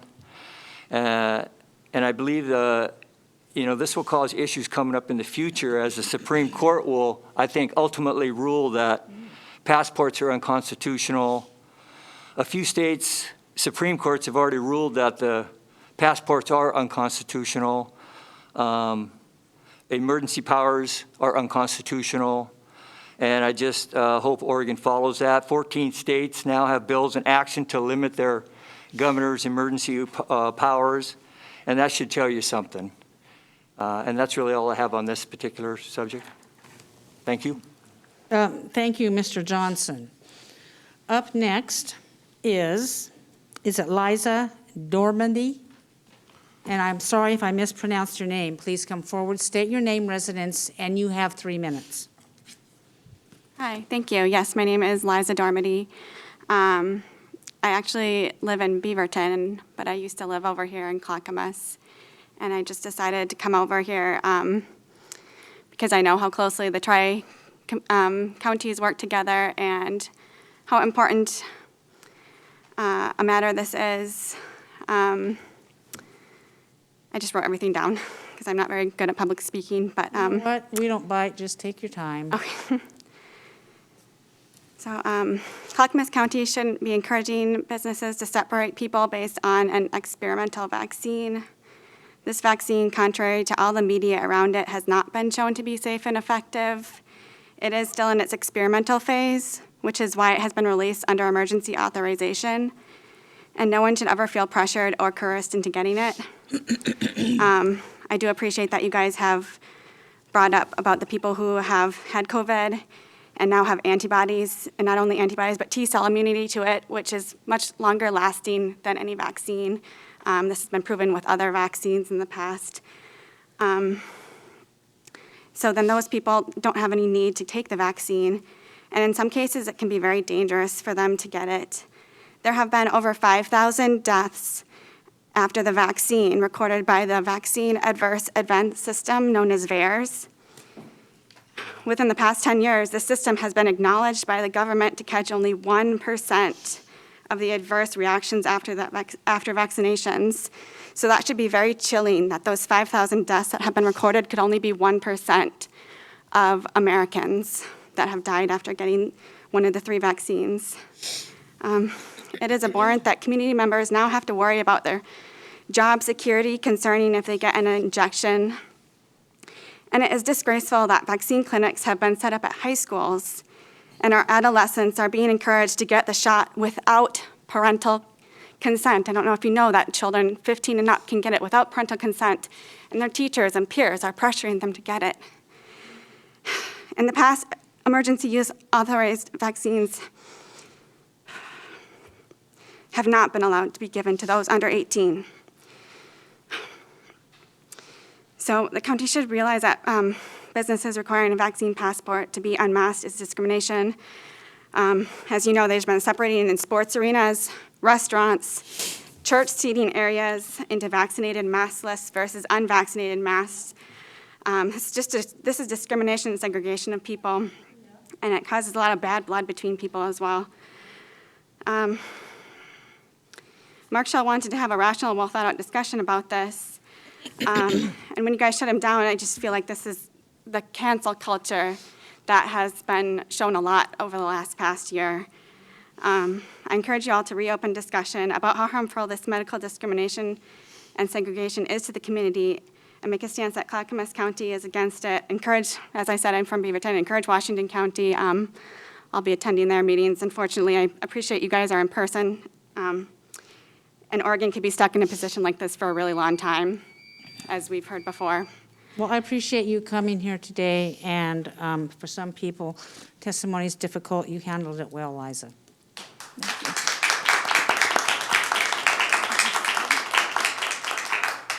Up next, Joe Haverkamp. Please state your name, residence, and you have 3 minutes. Joe Haverkamp, Oregon City. I'm here. Well, I agree with everything, and they're right now, they are also, I ran a restaurant yesterday, and they said, you have you had the shot? No. Well, then you leave your mask on all the time you're here. And so the people without the people could take it off if they didn't have a mask. So it's going on right now. I'm here about Mark Scholl. I am shocked, still shocked, that you will not talk with Mark. You will not discuss your differences with Mark and iron them out. You know he's a qualified man to do this. And everyone understands the situation with Mark. And like I said, I have a black adopted son from Africa. The remarks he said about Jim Crow, he understood it. He's fighting for our rights, the unmasked people's rights. And I just wondered, my husband died about 9 months ago, but he was very well known all over the world because he traveled all over the world. But he had one philosophy, and he said with men, he was dealing with men in business that were big businesses. And he said, judge not, or he said, judge by your actions. You don't judge a person because maybe you're jealous, intimidated, or maybe they said something wrong. You judge by their actions and what they have done. Mark protected our country for all these years, became a lieutenant colonel with a Bronze Star. And what do? We're treating him terrible. Now, I'm just wondering, do we have any Christians on the commission? You can say you're a Christian and you do so many good things. You say you do so many good things, and you can't even work with one of your workers. You took away his job, and now then you dispensed it. Trudy, you dispensed. You dispensed his job among the other commissioners. And I just can't believe that this is happening in Clackamas County. If you think that that makes you so you're not going to be recalled, you're already on the list, Tootie. Somebody's trying to manipulate you because those recalls are going out on you and Mark. And if you want support from your party, then you better stick up for one of your party. Thank you.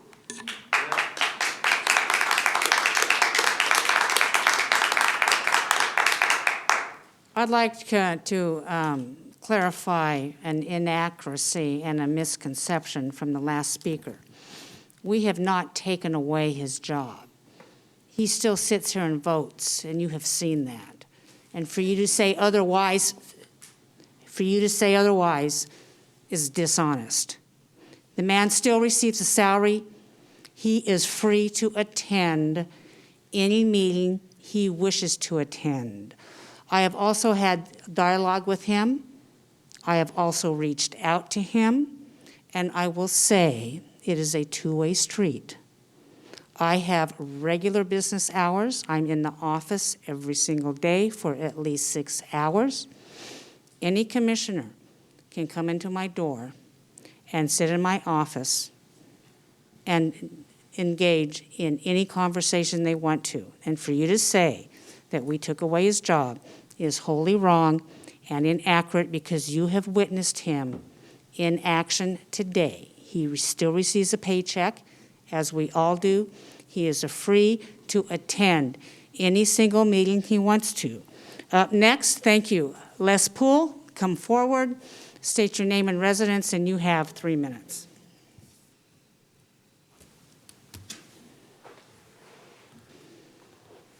Somehow I knew I'd be next. Les Poole, I live in Gladstone. There's something wrong. And it's really not Tootie Smith or Mark Scholl. It's not these folks. It's what's been occurring for relentless months in Clackamas County. And that is the playing, the manipulation, and use of words for propaganda, for political gain. And what I see is one heck of a lot of censorship going on. And we, all of us, are being censored because we're being labeled. We're being labeled. These fine folks here are being labeled by people like Chris Waller and other political operatives whose personal agenda is the only reason they're here. I'm sometimes inclined to include Commissioner Fisher in that thought. This is a nonpartisan business entity. We're a corporation. And the biggest thing that's wrong here is that our leadership is nervous. They're being hammered with distracting accusations, with exaggerations, with all kinds of race baiting, to where everyone's on thin ice, everyone's getting offended, everyone's protecting their turf. That's not the definition of good government. And Tootie Smith didn't create that. Les Poole didn't create that. Mr. Schmidt didn't create that. We all know who did. We all know who did. I am appalled that for the last 5 months, with everything we face, including a governor that we cannot trust and unreasonable shutdowns, oh my God, he took his mask off. This is out of control. And I apologize to the commissioners, especially Mr. Scholl, for the relentless political attacks and the nonstop, literally nonstop, relentless effort to overturn an election, because that's what's been going on. And this issue has brought it to light. And now these folks realize that not only is there a concerted, just disgusting effort to overturn the election of Mr. Scholl, but the main participant in it, in this building, Les. is sitting right here. Thank you, Mr. Poole. I appreciate your comments today. I know you do. Thank you.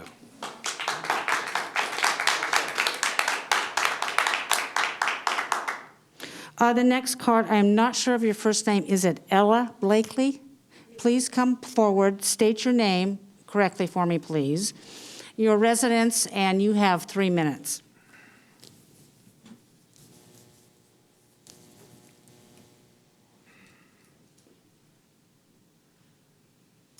I'm Leila Blakely with Sandy, Oregon. Thank you for having us this morning. Chair Smith, I would like to thank you for your support for Senator Thatcher's Bill 872, and I hope you continue to encourage folks to support and pass that bill. But in the meanwhile, if that bill shouldn't pass, I think all of you need to reconsider readdressing Commissioner Scholl's proposal to our county to be a sanctuary county. And then this morning, I wish Philip was still here. The survivability of the COVID disease is about 99.75%. And I wanted to know, have you seen the scientific facts proving the benefit of non-FDA gene therapy injections, which have produced many deaths and severe side effects, and especially unknown long-term effects? It sounds like we are being used as guinea pigs by those who are profiting from it and carry no liability for the results of the experiment. And I wanted to bring to Philip's attention My two stepsons, my youngest one, who is 23, who's in the National Guard, had COVID in November. He thought he only had jet lag. It was hardly anything. He got a shot a couple weeks ago, and he had seizures, and he was sick, vomiting for 2 or 3 days afterwards. My eldest stepson, who is 31, also had the COVID shot, went into an over 2-minute seizure, and he thought he was dying. He thought he was going to die. So what I want to know is, why should we be requiring these gene therapy shots just for others to require up to that 70% so we can be open? Already, because of the verbiage being used by our state leadership, people are reporting to OSHA non-compliant businesses and individuals, resulting in fines or arrest, which is fostering a hostile community spirit. If not reporting, they may also be taking matters into their own hands by refusing entrance to a public accommodation establishment, and that has to stop. By not opening our county, I would like to know if the county has received and accepted federal money from Governor Kate Brown for doing so. If you are not following her conditions, are you then not able to keep the money that you have already received? How much money does this county stand to gain by continuing to follow Kate Brown's directives? And then what are the penalties to you as a board holding back the opening businesses and schools 100%? Thank you very much. I appreciate you coming forward today. And your 3 minutes are up. I appreciate you very much, Ella.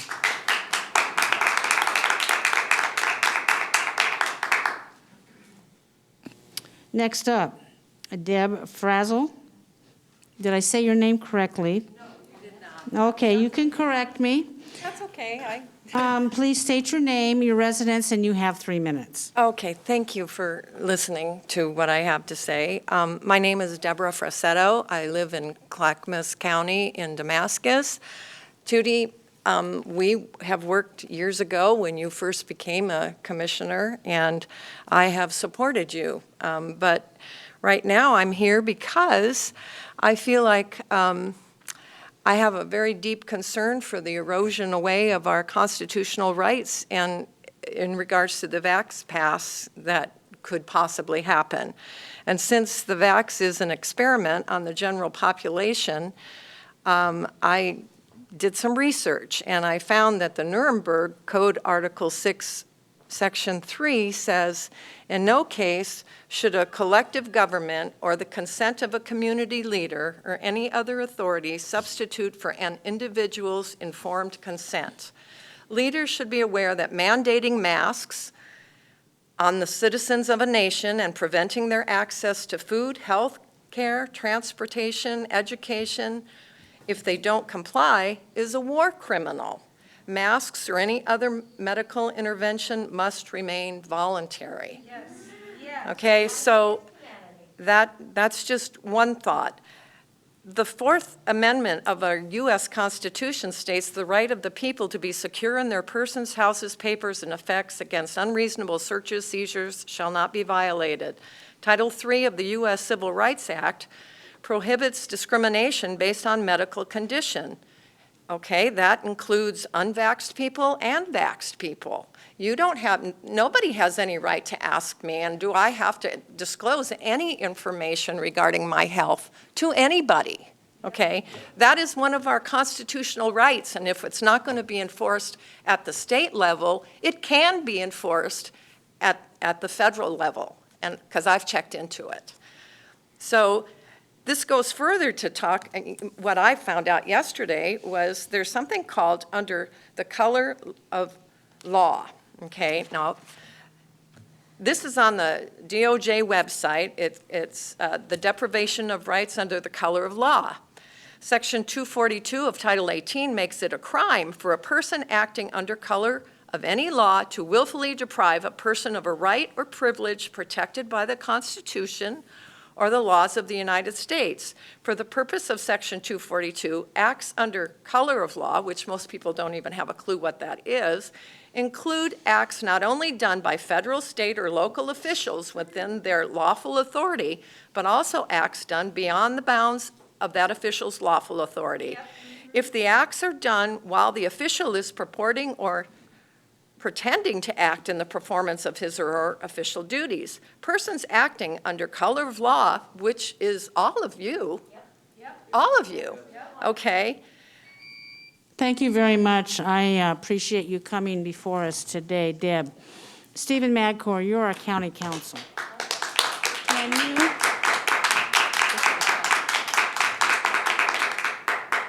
Can you talk to us about the laws that the last speaker talks about? And can you enlighten us on what has happened through executive order and legislative action with the health authority that should belong to Clackamas County Commissions? How long do you have? Well, you know what? These people, I think, want to hear. So you know what? You can talk as long as you want. Are you sure?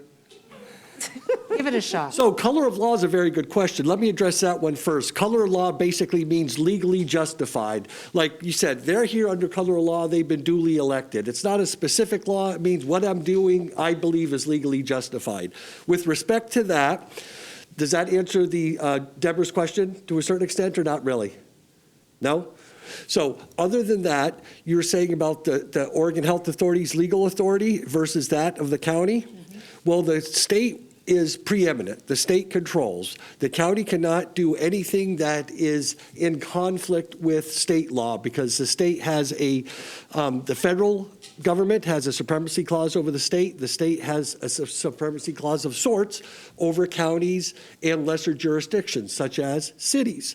So this board could not do anything that is in conflict really with state law. And if they did, they would be acting beyond the course and scope of their authority, and they would expose themselves personally and the county as a governmental entity to penalty. What that penalty is depends on what transgression this board were to do, but the bottom line is state law controls. And a lot of the complaints that the resident citizens have aren't things that this board has done. They are things that the federal government and or the state government through the governor and the Oregon Health Authority have imposed upon the state statewide. So this board has very little authority or jurisdiction in addressing a lot of the concerns that I have been hearing. Does that help, Chair? Yes, it does, and I have stated many times before, I don't agree with the governor's actions. And I've been very vocal, and I have told her so. I told her I don't own this. Are you kidding me? But as an elected official, I took an oath of office. And that was, I support the Oregon Constitution and the Oregon Revised Statutes that governs my duties as chair, as the elected chair. And I will clear the room that fast. Any more interruptions, everybody's out. I just want to know who you were elected by. Who were you elected by? People. We're going to recess. Okay.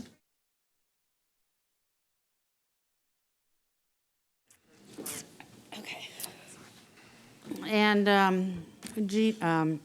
Shannon, we still have people online. We do, and Commissioner Savas has joined us. Is Bill marked in the room? Bill, please come forward. You're here today representing the Stafford Hamlet, correct? And the hamlets across the county have asked to come and give a report. We have already listened to the Beaver Creek Hamlet report. And because you're representing the hamlet, you're going to get 5 minutes today, as was decided that all the hamlets would get. The other hamlet got 5 minutes, and the future hamlets will get 5 minutes. So, well, that's assuming that I don't wreck it for the future hamlets. What did you say? I didn't hear that. I said that's assuming I don't wreck it for the future hamlets. Okay. And we go back to the 3 minutes. Okay, go ahead. Bill, please state your name and business, please. I will do that. One of our it's actually an adjunct board member is supposed to be on Zoom, and she's a student. Do you want her to speak? At some point, that Well, would be you will great. have I a just don't know how the combined, you will mechanics of that have a work. combined time of 5 minutes Yeah, between yeah. you Yeah, and no, your adjunct. We can do this. We can do this. I just didn't know what the mechanics of sliding her in when she's not here in Well, person. I don't know either, so it's up to Shannon over here. Okay, so really, you're the one that I need to be nice to, right? Okay, well, I am Bill Mart. I'm here speaking on behalf of the Stafford Hamlet, along with Carolyn Comer, who's on Zoom, and you know all that now. Good morning, Commissioners and Chair. Thank you for this opportunity to share with you what the Stafford Hamlet has recently undertaken. To keep our constituents informed, we've had community meetings on the following topics. We had a school board election, a Westland Wilsonville School Board in April. We had all the candidates attend, and we had questions that we gave them beforehand, as well as some questions that were answered in the course of the event. It was well attended and I think was beneficial to the community. We also had the newly elected Sheriff Brandenburg. She met with us and shared her priorities in May. June's monthly meeting covered transportation projects on Stafford Road. Ellen Rogelin and Jonathan Hangartner attended and gave us some good update information. They'll also keep us updated as this progresses, as the design gets closer to being finalized. Outside our monthly meetings, we have engaged with surrounding cities as follows. Representatives from the Hamlet met with the city councils of Tualatin, Westland, and Lake Oswego. We made the case for including an amendment to the three-party or three-city IGA that would embrace our CVP, Community Vision Plan, passed the beginning of this last year. We've also been working with the three surrounding cities and aligning with their supporting their climate action plans. We see potential in the Hamlet being a carbon sink for the urban areas that surround us. As well as doing these things, we voted on a DEI statement in April after board discussions from the preceding months. I'll read that to you very quickly. The Stafford Hamlet Board of Directors is an elected group of citizens and advisory body to the Clackamas County Board of Commissioners. We represent the community known as the Stafford Hamlet within unincorporated Clackamas County. As a group of advisors representing our community, we would like to present our core values regarding equity, diversity, and inclusion as a metaphor for our community rooted in our agricultural past and promoting the future of agriculture in our area. We know that biodiversity boosts ecosystem productivity, where each species has an important role to play.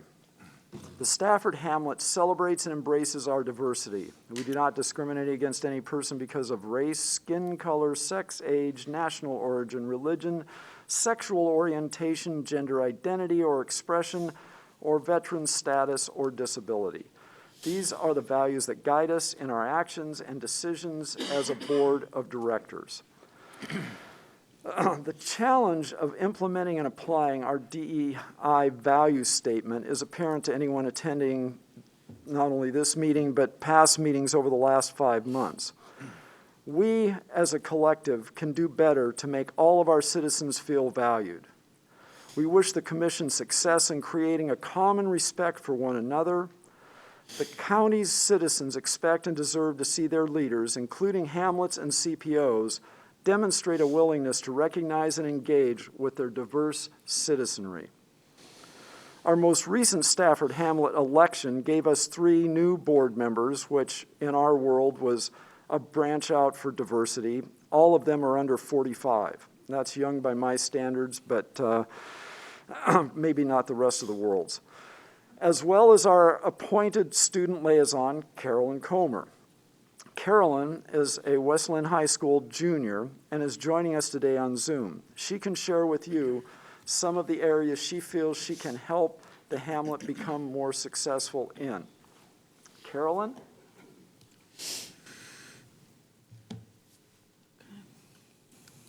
Carolyn, go ahead and unmute. Hi, can you guys hear me? Yes. There's Paul. Awesome. Okay, so I'm Caroline Comer, as Bill Mark said, and I am the Stafford Hamlet Student Liaison, and some of my most recent projects have included creating a calendar to promote the Stafford Hamlet, connecting with fellow students and kids within the Hamlet to promote more youth involvement, and also seeking volunteers from my high school as opportunities arise to help farmers out. Thank you very much. Go ahead, Bill. Thanks, Carolyn. Finally, PGA has provided meetings. Just conclude, Bill. Go ahead. Thanks so much, Chair. PGA has provided meetings with all the hamlets for a better understanding of their goals and how we can work together more efficiently. The current plan is to do quarterly meetings. Just like this interaction, both parties can benefit from the opportunity to engage. Thank you very much. Thank you. And the little bag that I brought here, folks, that's a bunch of sunflower seeds we've been handing out all over. Oh. If any of you need some sunflower seeds, I got some packets here. And, you know, it might be getting late for lunch. You can also eat them, but they're supposed to be planted. Oh, okay. It's not too late to plant them then. All It right. is not. Thanks so much. I am going to continue the rest of the public testimony and comments. However, if there is any catcalling, any yelling, any out of order, the room will be cleared. We have people to do it. Let there be no mistake. We may have a difference of opinion. That is always allowed in this hearing room. But we will be respectful, and I believe, and I am totally convinced that is what's wrong with a lot of society right now. We can agree to disagree. That goes same for the people, Shannon, who are on Zoom. They will be cut off if the rules of decorum and good behavior are not behaved. With that in mind, we have one last person, and I pronounce your name, Gina Tolino, is that right? Very close. Okay, state your name. You can correct me, your residence, and you have 3 minutes. Thank you, and thank you, Board. My name is Gina Tollerino. I'm from Happy Valley. First, I will just read quickly. First, I would like to offer support to Chair Smith for advocating for personal choice as it pertains to medical decisions in COVID care. I noticed that she and Commissioner Scholl are the most vocal about their support for people's rights. I'd like to applaud their efforts and encourage them to continue fighting for American values. Thank you, guys. It should also be the right of the individual to make their own medical decisions. I'd like the other commissioners to take note of this and publicly advocate against medical tyranny as well. I implore you to support and help pass a vaccine ban, or at the very least, a resolution proclaiming that our Clackamas County is a sanctuary for medical freedom. Second order of business, on April 22nd, citizens presented some untoward and possibly, I don't know, maybe illegal actions taken by Commissioner Fisher. The evidence was laid out, complete with citations of times, dates, emails, and other records, that Commissioner Fisher apparently is covertly attempting to overturn the election of Mark Scholl, which is very upsetting for many of us in the community. The evidence seems to be damning, and still she sits, and some of his liaison duties have been revoked, and we're not sure as to why that is actually going on. Her coup attempt is still in motion, though it's been exposed over 7 weeks ago, and why don't we have an investigation into her actions? What other communications and money exchanges have been made? It seems there is a planned coordination between her, the public employee union, who awards her money, and the media, and possibly other employees at the county. We know there's political operatives here all the time trying to change things, change the narrative. I'd like to make clear this is not an unfounded accusation. There's tangible evidence, and there's probably more to be found. And I would ask the board to please look into this. This attack must be of a concern to all of you. She may be after you next, or whoever pulls her strings. There are rumors of another recall campaign all ready to go. Does she have a hand in that? Who will she try to set up next? Coordinated attacks like this silence the will of the voter, which is disgusting. Commissioner Fisher's bio page said she'd be a voice for all Clackamas County residents. It says her work involves reducing conflict while solving difficult problems. It says Sonia is focused on ways to make county government work effectively and respectfully, both internally and in its relationship with citizens. Well, isn't this typical? A politician claiming one thing and acting exactly opposite. Typical and dangerous. You agree to hold each other accountable. She must be held accountable. Your spirit core values are beautiful, and I'd like to remind everyone of them now, the values you claim to hold: service, professionalism, integrity, respect, individual accountability, and trust, which is the most important, which reads, declare intentions, address issues honestly and directly, right your wrongs. She needs to now begin to right her wrongs. I implore all of you to retract your names from Shoals recall. Prove to us we can trust you, as we know we can't trust her at this time. Commissioner Fisher is not trustable now. And the address Thank you very much. Thank you. Thank And you address very the much for vaccine your pass opinion. ban issue that has been derailed by this circus. Thank you, guys. All righty. Please, please, please. I'm trying to be respectful and nice, and I ask that you do the same. Shannon, who's on Zoom? Thank you, Chair Smith. I have a list of registered participants, and I'll call on them in the order And how many they were do we have? received. We have 7 people registered. Okay, great. First up is Christine Kennedy. Christine, please unmute, state your name and residence. You have 3 minutes. Good afternoon, Chair Smith, Commissioners, Administrator Schmidt. My name is Christine Kennedy, and I've lived in Clackamas County and Lake Oswego for 7 years. We're in the midst of the 16th month of this pandemic. We have all suffered. This week, we passed the marker of 600,000 lives lost due to COVID. Oregon has been a national leader in avoiding deaths from the SARS-CoV-2 virus. Here are some facts about COVID deaths that suggest that Kate Brown and Oregonians have done a great job with the COVID restrictions. Last week, in some of the statements, people threatened to move to Texas or other states. Here are some numbers. These are deaths of human beings per 100,000 people. Texas had a little over 10,000 deaths per 100,000 people. Florida had almost 11,000 deaths per 100,000 people. Oregon had nearly 5,000 deaths. Do the math. Only 2 states and 2 territories in the United States have lower death rates. Locally, last week, public comments were fraught with anxiety and fears. I'm not going to say anything more about it. A lot of lies, a lot of mistruths. In regards to COVID and opening, we celebrate when we hit 65% vaccinated.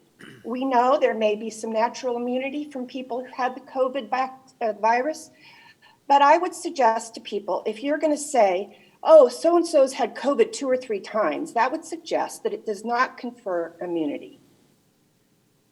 On May 21st, 6 counties made 65%. On May 27th, Multnomah County made 65%.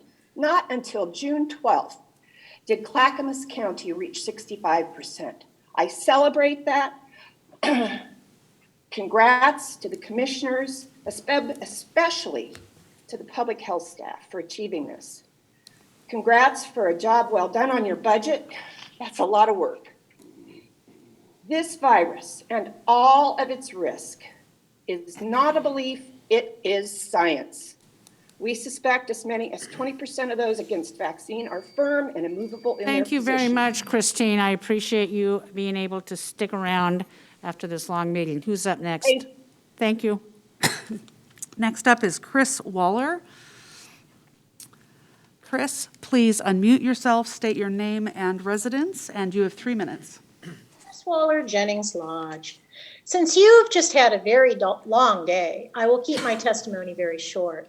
As you all know, on Saturday, Clackamas County reached the milestone of 65% of our adult citizens having at least 1 vaccine, and we then moved immediately into the lower risk category.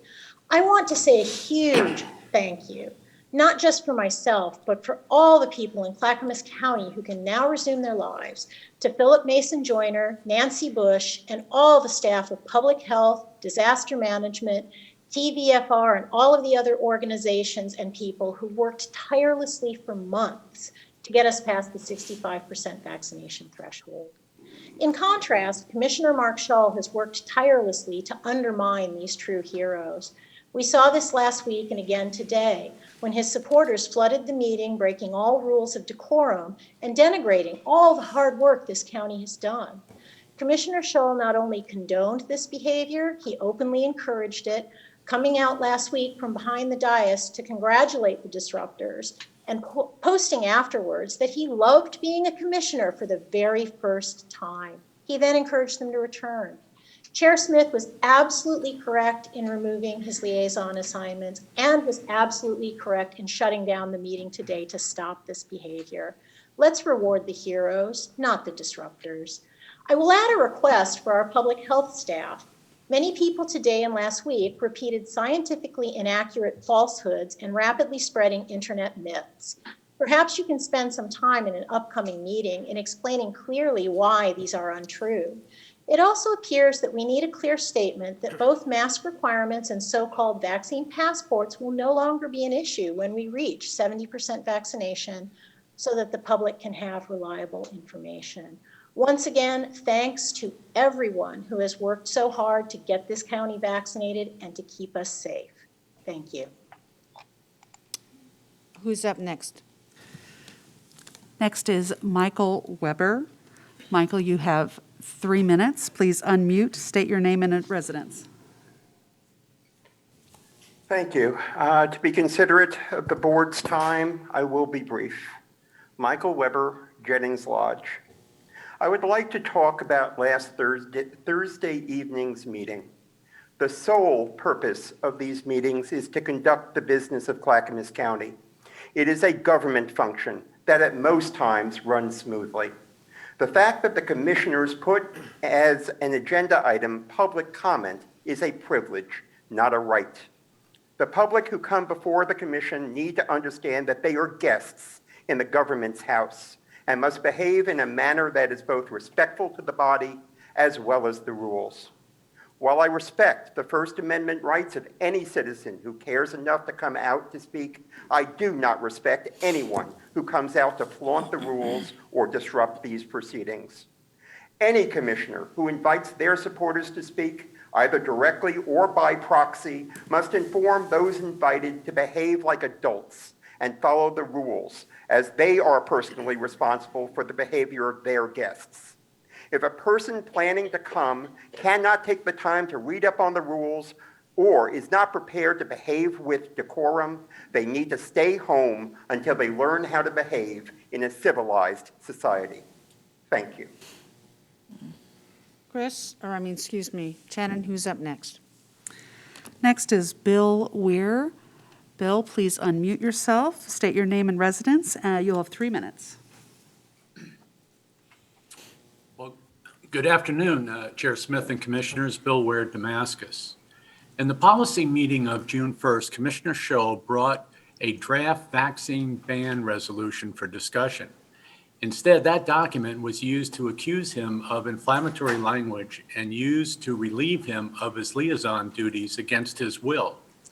Last Thursday, an overflow crowd of citizens testified before you concerning pending vaccine passport legislation and wanting you to take action. So yesterday, I was looking forward to your weekly policy meeting. Surely the issue of vaccine passports that drove in so many of your constituents to testify would demand that you respond. Instead, you made room to complete what is only important to you, namely the continued crackdown on Mr. Shull by carving up his liaison appointments among yourselves. You've ratcheted up an already poisonous work environment for Mr. Shull. Some examples are when the county administrator previously wrote to staff apologizing for causing pain by having to forward Mr. Shull's comments, and a department head introducing Shull's memo with a white supremacy warning. Department heads en masse are demanding he resign. Approximately 300 county employees have done the same through their union the day after the vote to censor him. This public employee union gave Commissioner Fisher, the major domo of the dump shell parade, $10,000 soon after that censor vote in January, which she refuses to explain. Rather than the appearance of her as a public employee lobbyist, could this $10,000 be a performance bonus? What this commission is really accomplishing is driving a wedge between yourselves and a number of constituents who are watching you labor unceasingly to unseat him and nullify the election he won last November. You have forced him to speak past you directly to the people, and more people are listening. You need to retract the original censor from January. His committee assignments need to be restored now. And you need to have an outside investigation of how all this came about to methodically take the voting rights away from the majority of voters who put him in office. And you need to apologize to Mr. Shull and Clackamas citizens for your damaging, wasteful, and embarrassing performance on this matter as a group these last 6 months. Thank you. Who's up next? Who's up next? Next up is Bridget Oldridge. Bridget, please unmute, state your name and residence. You have 3 minutes. Hello, my name is Bridget, and I'm from Westland area. Thank you for your time today. I'm a private health advocate with experience in medical investigations and public service, and I'm all for full disclosure, telling the truth, and of course, health. This vaccine push and verification isn't the way. COVID isn't going away, and it's here to stay. Despite what happened to the flu, viruses don't just disappear. Vaccine verification has nothing to do with my well-being, and I want to know today who is responsible for me if I get myocarditis or some other health issue from this vaccine push. Is it the commissioners, Governor Brown, the nurse with a mask and sunglasses on who I can't see? I don't know. It's none of these people. It's me. And it seems like nobody cares if I die from cancer or heart disease. It's just all about COVID, and that is scary. This isn't a medical breakthrough or a tech advance. It qualifies as emergent, and it's killing all hope for long-term studies, proper regulation, and individual attention and care. It also creates a historic flashback and autocratic future, and pushing the vaccine does not create heroes, and the health is not a business of the government, as it has been called, and there's nothing civil about it. Thank you to the person who brought up Bayer's recording, and I hope that the commissioners, if you haven't looked into this yet, please do. I also want to mention Benjamin Blair and his studies from PubMed. Vaccines may not prevent nasal infection and asymptomatic transmission. Also another article, Antonio Vintello, long-term immunity as well as safety is not yet available. Dr. Pina McCullough discusses if it's true if the spike protein just stays in one place as it has been projected, when in fact it does not, nor does it just stay in the vascular system. For at least 2 weeks it is circulating in the cardiovascular, lungs, and breaking the blood-brain barrier. And we do not know how long this is in the body, but people inject themselves with it. And yes, to Schrader, we can expect mutations from this. Dr. Byam Bradel is the one I want to focus on, who has reviewed the world's first biodistribution study and verified that the injected spike protein does spread throughout the body and is not isolated to one location. It is also almost single-handedly responsible for the brain and cardiovascular damage. Nothing is, this is not like the other vaccines, and it does not stay at the site. It was not the weakest part of the virus that was injected so that our body can create stronger antibodies against it. On the contrary, it's an attack on our immune system. And that is literally, by a medical definition, a toxin. Thank you very much. Your 3 minutes are up. Who's up next, Shannon? Connie Lee. Connie, please unmute, state your name and residence, and you have 3 minutes.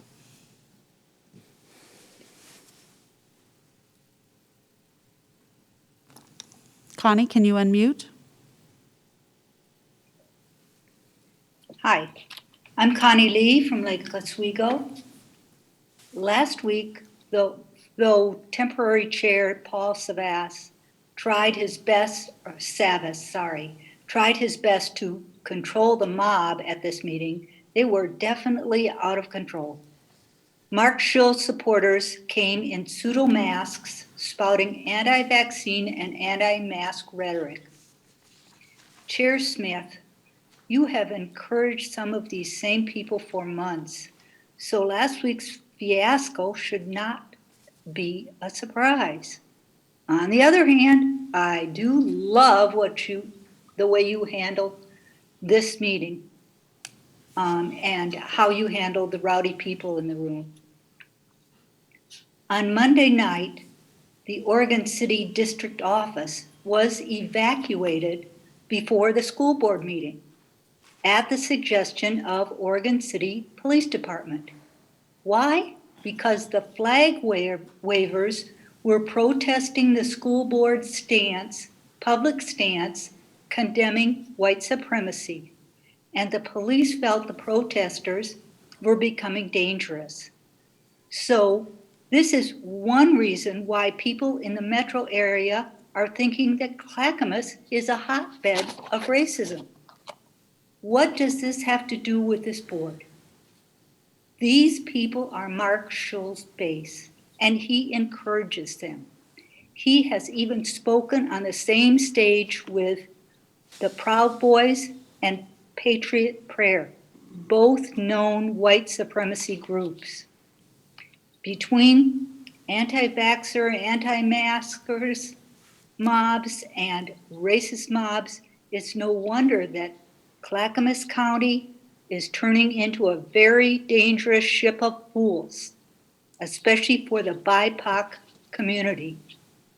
Many of us are seriously embarrassed to live in Clackamas now, and we hope this board will make every effort to turn things around. Thank you. Who's up next? We have Simon Fulford. Simon, please unmute, state your name and residence. You have 3 minutes. Chair Smith, Commissioners, thank you for allowing me to speak. For the record, my name is Simon Fulford, Executive Director of Parrot Creek Child and Family Services here in Oregon City, and I'm speaking on behalf of the Safe Kids Coalition for Clackamas County on investments in nonprofit services, given that you've been discussing your budgets. Last night, 10 of the nonprofit coalition members met for our regular monthly meeting. All of us are seeing direct and immediate increase in demand for our services. For example, Bloomin' Boutique can hardly keep up with the demand for their emergency care packages for vulnerable children and families here in Oregon City. Ant Farm is seeing a surge in need around education engagement up in Sandy. And A Village for One has a 12-person waiting list to provide a safe haven for sexually trafficked teenage girls. And/or we are seeing that it is harder and more complex to reach those same children and families in need. Todos Juntos having to deploy additional staff and resources to connect with Latinx community in Canby and Estacada, and our own work at Parrot Creek reaching families with significant substance misuse who fear even more what will happen if they accept help and support. The issues that are arising are isolation and fear after 18 months of seemingly back-to-back disasters and community trauma, children increasingly groomed and abused online, and even social media and apps that allow almost anyone to get drugs pretty much delivered to your front door. To use a metaphor, community nonprofits are the county's best bet, best resource as field units or rapid response teams. We have the boots on the ground and deep trusted relationships in communities. Sadly, the county has systematically failed to adequately invest in one of the most versatile, cost-effective, and impactful resources, its nonprofit partners. Nonprofits build relationships, reach families, and protect children in a way that sadly government-run services never can quite get to.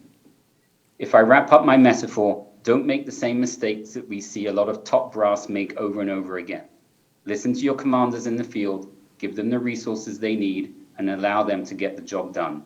Invest in your nonprofit partners. Thank you very much. Who's up next? That is the end of my list, Chair Smith. That's it? Yes. Okay, thank you very much. That ends our public testimony for today. Thank you very much. Now it's time for Gary. You have a county administrator update. Yes, Chair Smith, and Commissioner Savas has joined the meeting online too, so he is present. Oh, great. also. Welcome, Commissioner Savas.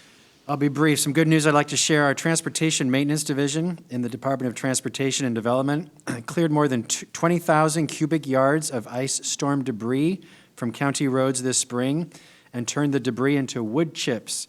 Last week, our transportation staff finished distributing more than 6,500 cubic yards, or 655 truckloads of wood chips to county residents and businesses who had asked for them. So thank you to our staff for making lemons out of lemonade, as the saying goes, and really helping support our public during that ice storm cleanup. I want to thank all of our county staff who worked on preparing the proposed budget for you today, Commissioners. Staff has been working for 6 months to prepare this budget and to work very hard to make sure that the county lives within its means and that we provided to you a sustainable, balanced budget, which we did. In particular, thank you to Budget Manager Sandra Montoya and Finance Director Elizabeth Comfort for their leadership and service. That is my update. Thank you, Chair. Thank you very much, Gary. Now we will continue with Commissioner Communication. Commissioner Savas, it looks like you're up first. Are you ready, or would you like me to go on to another commissioner?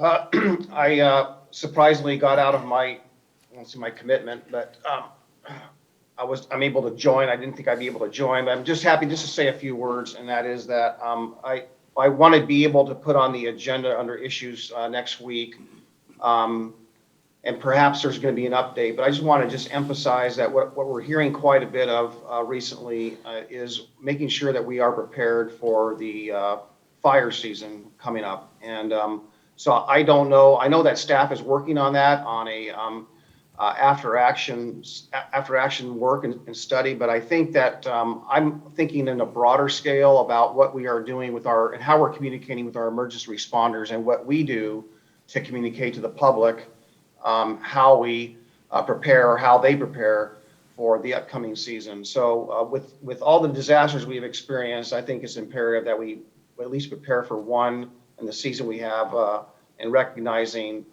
that the drought is more severe this year apparently than it was last year. So that's on the top of mind, and I will definitely be listening to the tape to see the conversation as it went earlier today and the part that I missed. So thank you for covering for me today. It's appreciated. Thank you, Commissioner Savas. Appreciate your participation. Commissioner Scholl, you're up next. Yes, good afternoon, people of Clackamas County. On COVID, we heard a lot about it today, but I just want to reiterate the 18,773 people in this county who have had COVID and COVID cases reported to the medical authorities. We need to take those into consideration when we look at this herd immunity thing. We've seen some interest recently as vaccinations slow down at looking at vaccinating our 12 to 18-year-olds, and our kids are not affected by COVID, certainly not as bad as they're affected by the influenza on a normal year. So I just ask people to think about that. If we do factor in those cases of people who had COVID, we're already over 70%. On nonprofits, yesterday I was at the American Military Encouragement Network in Clackamas, along with a team from Penske Trucking and Truck Leasing. We filled 215 boxes totaling over 5 tons of food that would be distributed through the region to needy families, to include people at the Grand Run Reservation. I thank President Phil Blake from Amen and for the people who helped last night and all they do for our community. You can visit their organization at www.amen-project.org. A great organization. On liaison duties, despite being removed from liaison assignments by the board, until such time they are restored, I will continue to reach out to the community and residents of the county unabated with no change in how I approach my duties. On the Fair and Rodeo, the Fair and Rodeo Board voted to proceed with the County Fair and Rodeo this year. It will be 17 through 21 August. I recommend every family put it on their calendar now so you don't miss the fun. And so our fair and rodeo will be wonderfully successful and a good time for everybody.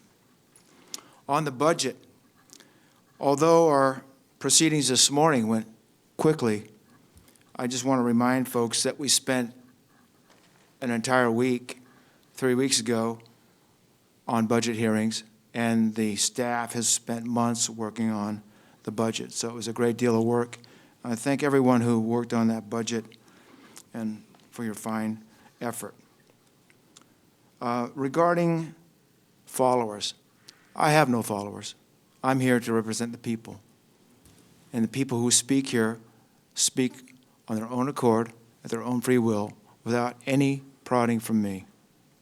I have spoken on stages with people I agree with, and people I don't agree with, and I've been invited to speak at venues where I just go speak. I don't know who else is going to speak. I might agree with them, I might not. But I always will accept an invitation to speak in public and share the stage with anybody who's got an opinion, be it the same as mine or different. And finally, I'd like to wish everybody a fun and sunny holiday. This weekend we're going to celebrate Juneteenth. And it's meant to remind us of the importance of freedom for each and every American. And I thank you very much for your time today, and have a good rest of your afternoon. Thank you. Thank you. Commissioner Fisher, you're up. Thank you, Chair Smith.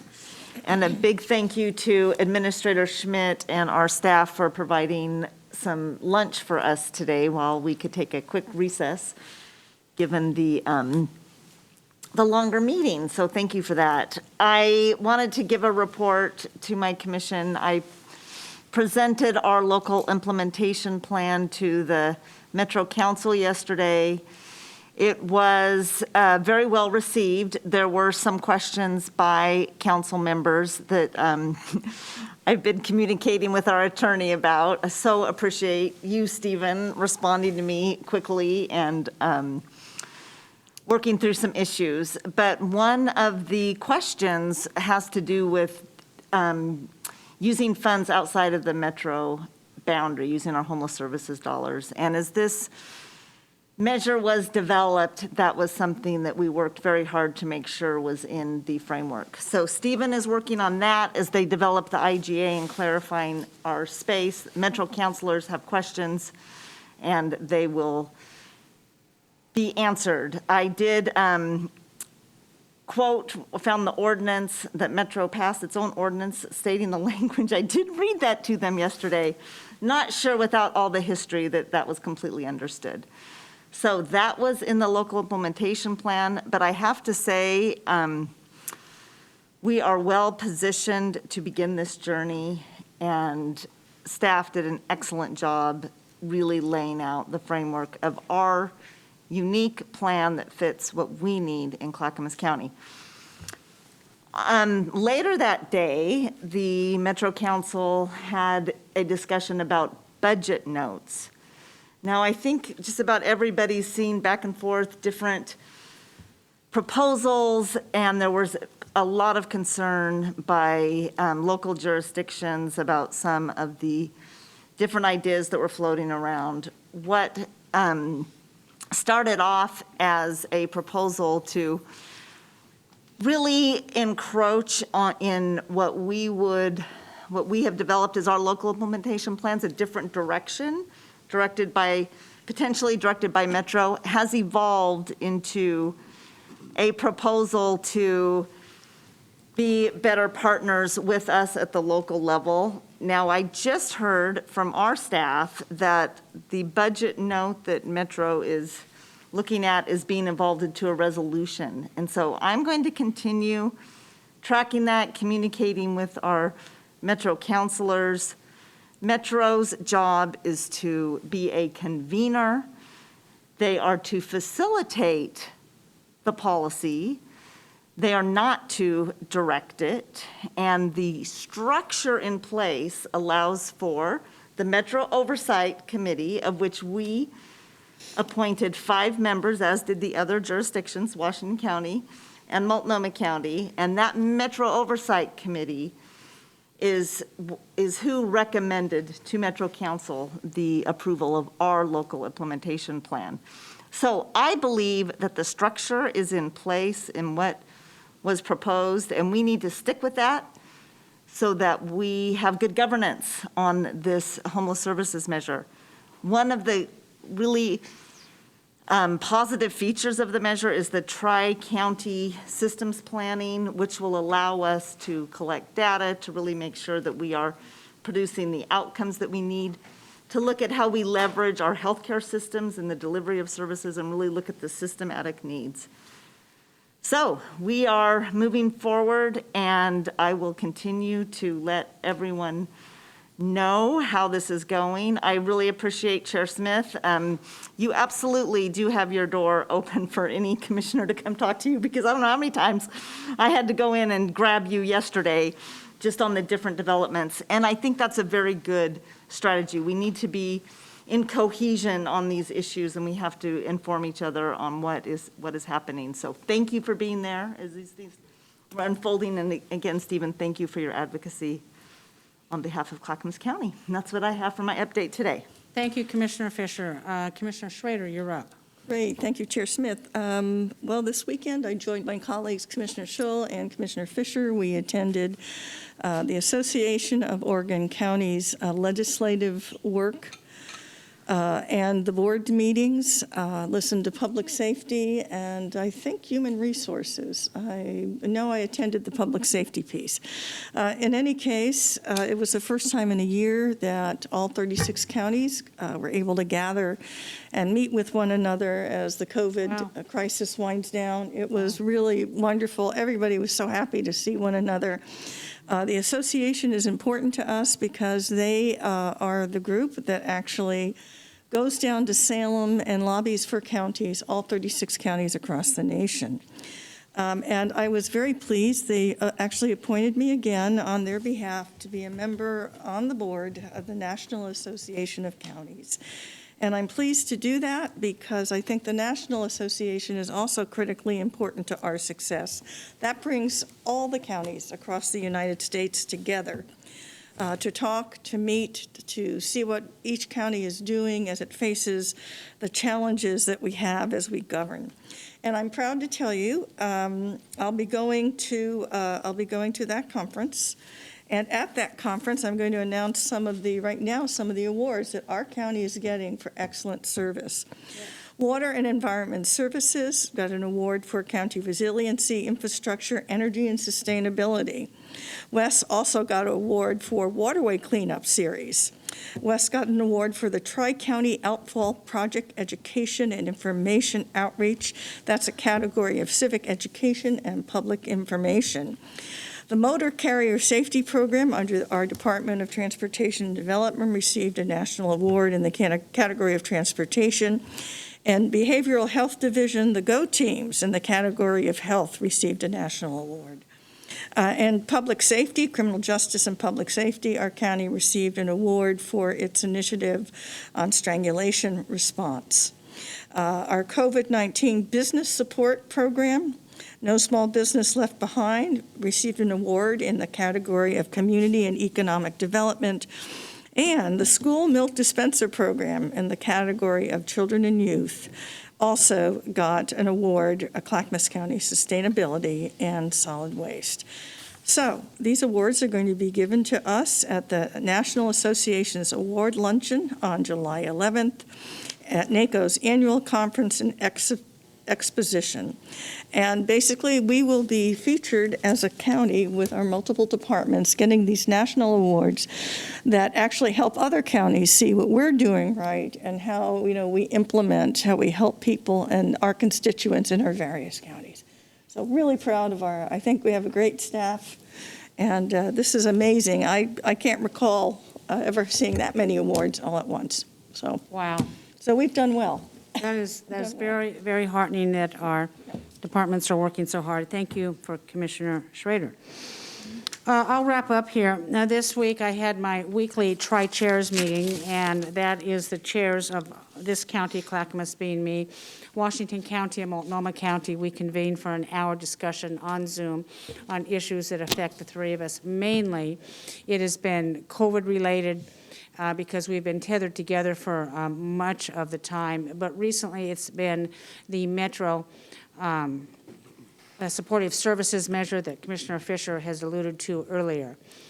I am of the opinion that Metro Council needs to adhere to what the voters said in the language of the bill and not change the rules halfway through. And I have said that to the Metro councilors. I have also said we are being taxed for services we are not receiving because you don't seem to be able to collect the money and distribute it properly. And oh, by the way, Clackamas County did not vote for this.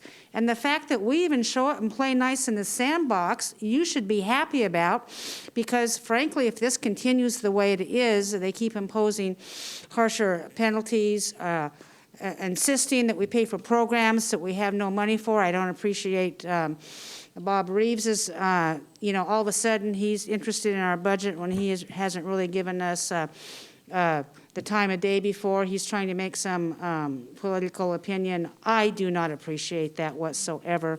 And I will stand and I will oppose them in their efforts to try to really make us look bad as a county. I also voted this week against garbage fees to our people. There's been an increase in fees, in garbage collection fees to our ratepayers for as long as staff can remember. And I said no. I voted no on that. Also within that rate increase was a 17% rate increase from Metro in their tipping fees. That has got to get under control too. I've always said I won't vote for taxes increases, I won't vote for fee increases, and I am keeping my word regardless of what people say about me. We're also wrapping up the legislative session at the Oregon Legislature. Our team is monitoring that carefully. With me, I have been called to testify many, many times.